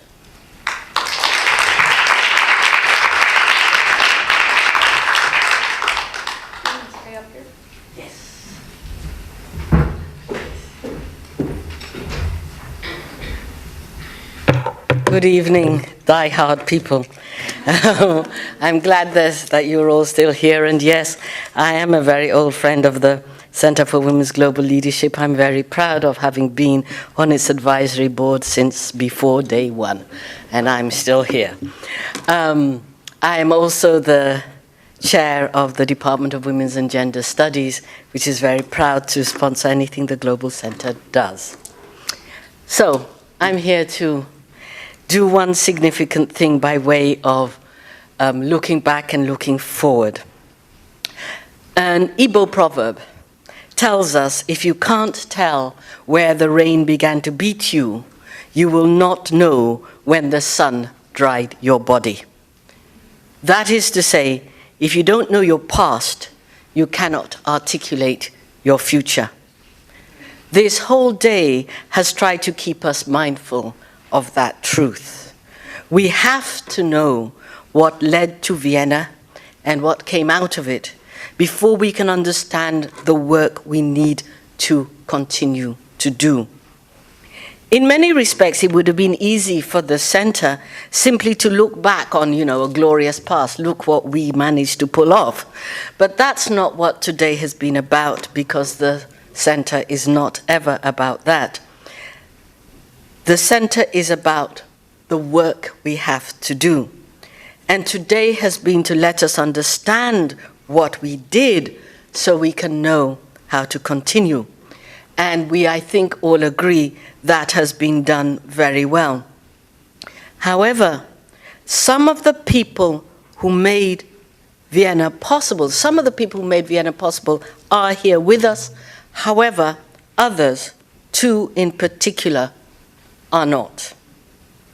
I've been asked to conclude this conference with a poem that I was asked to write in tribute to the work of the Center for Women's Global Leadership at a celebration during the 16 days which, as we all know, the center established.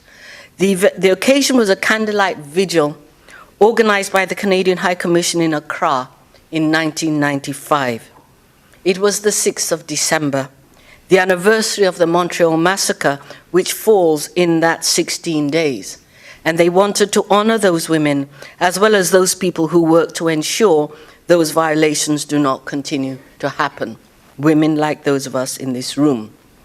Usually, when I offer this poem, I therefore read the names of the 14 women to stand for the millions around the world they represent as the candles are lit.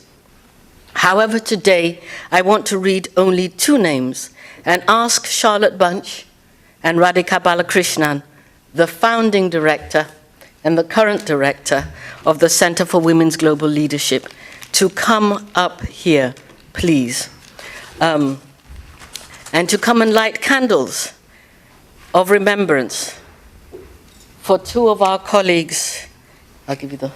For 2 of our colleagues in the human rights movement who were integral to the activities at Vienna, but who are not here today.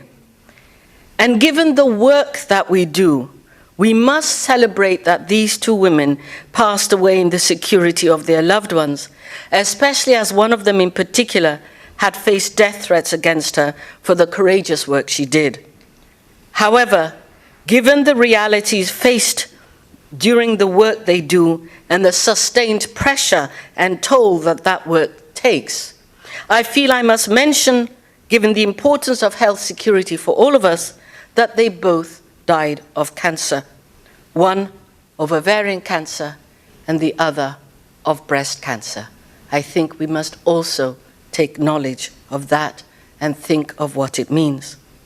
The 2 women I'm speaking of are Rhonda Copeland, September 15th, 1944 to May 6, 2010, US lawyer, teacher, human rights activist, founder of the Women's Human Rights Clinics and the Women's Caucus for Gender Justice.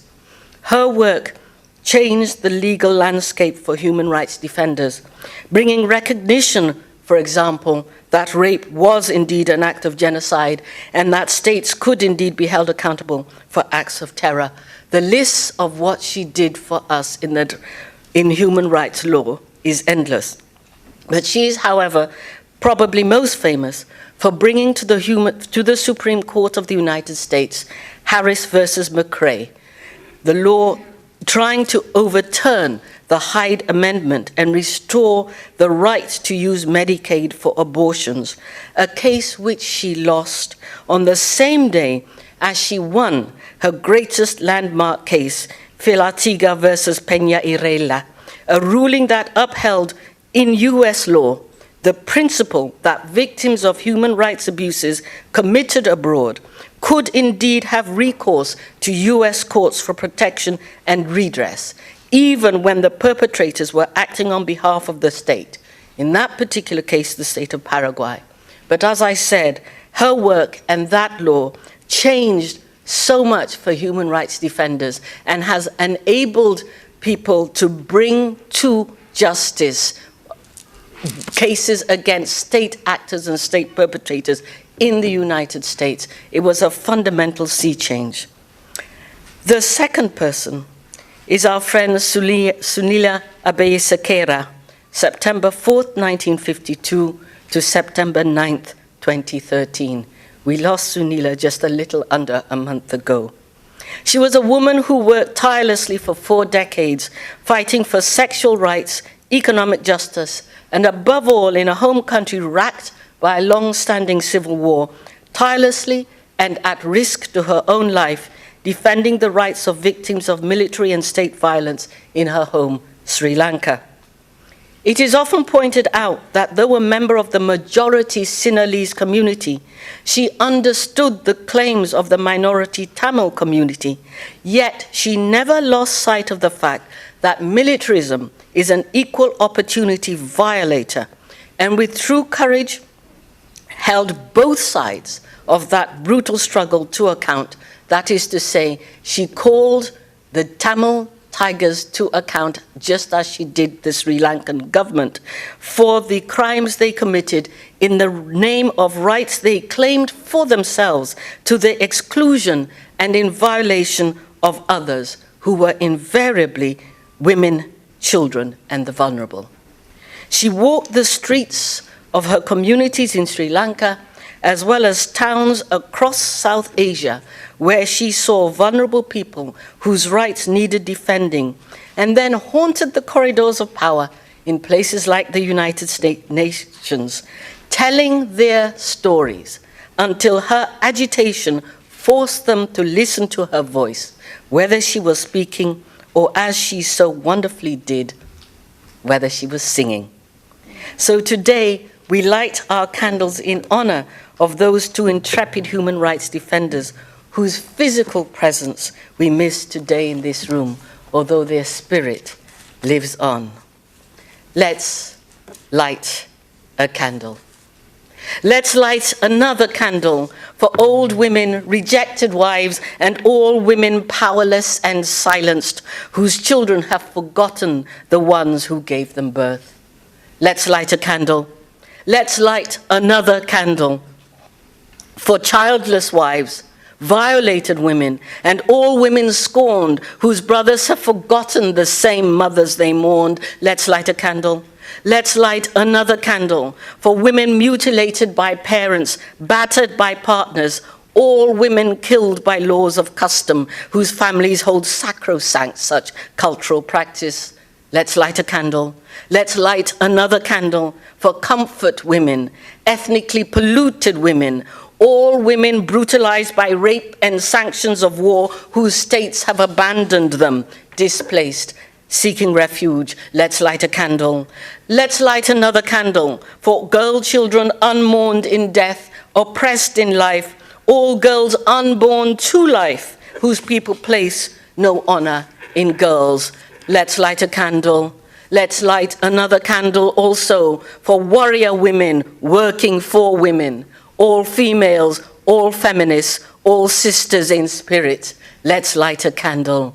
Let's light another candle. Amen.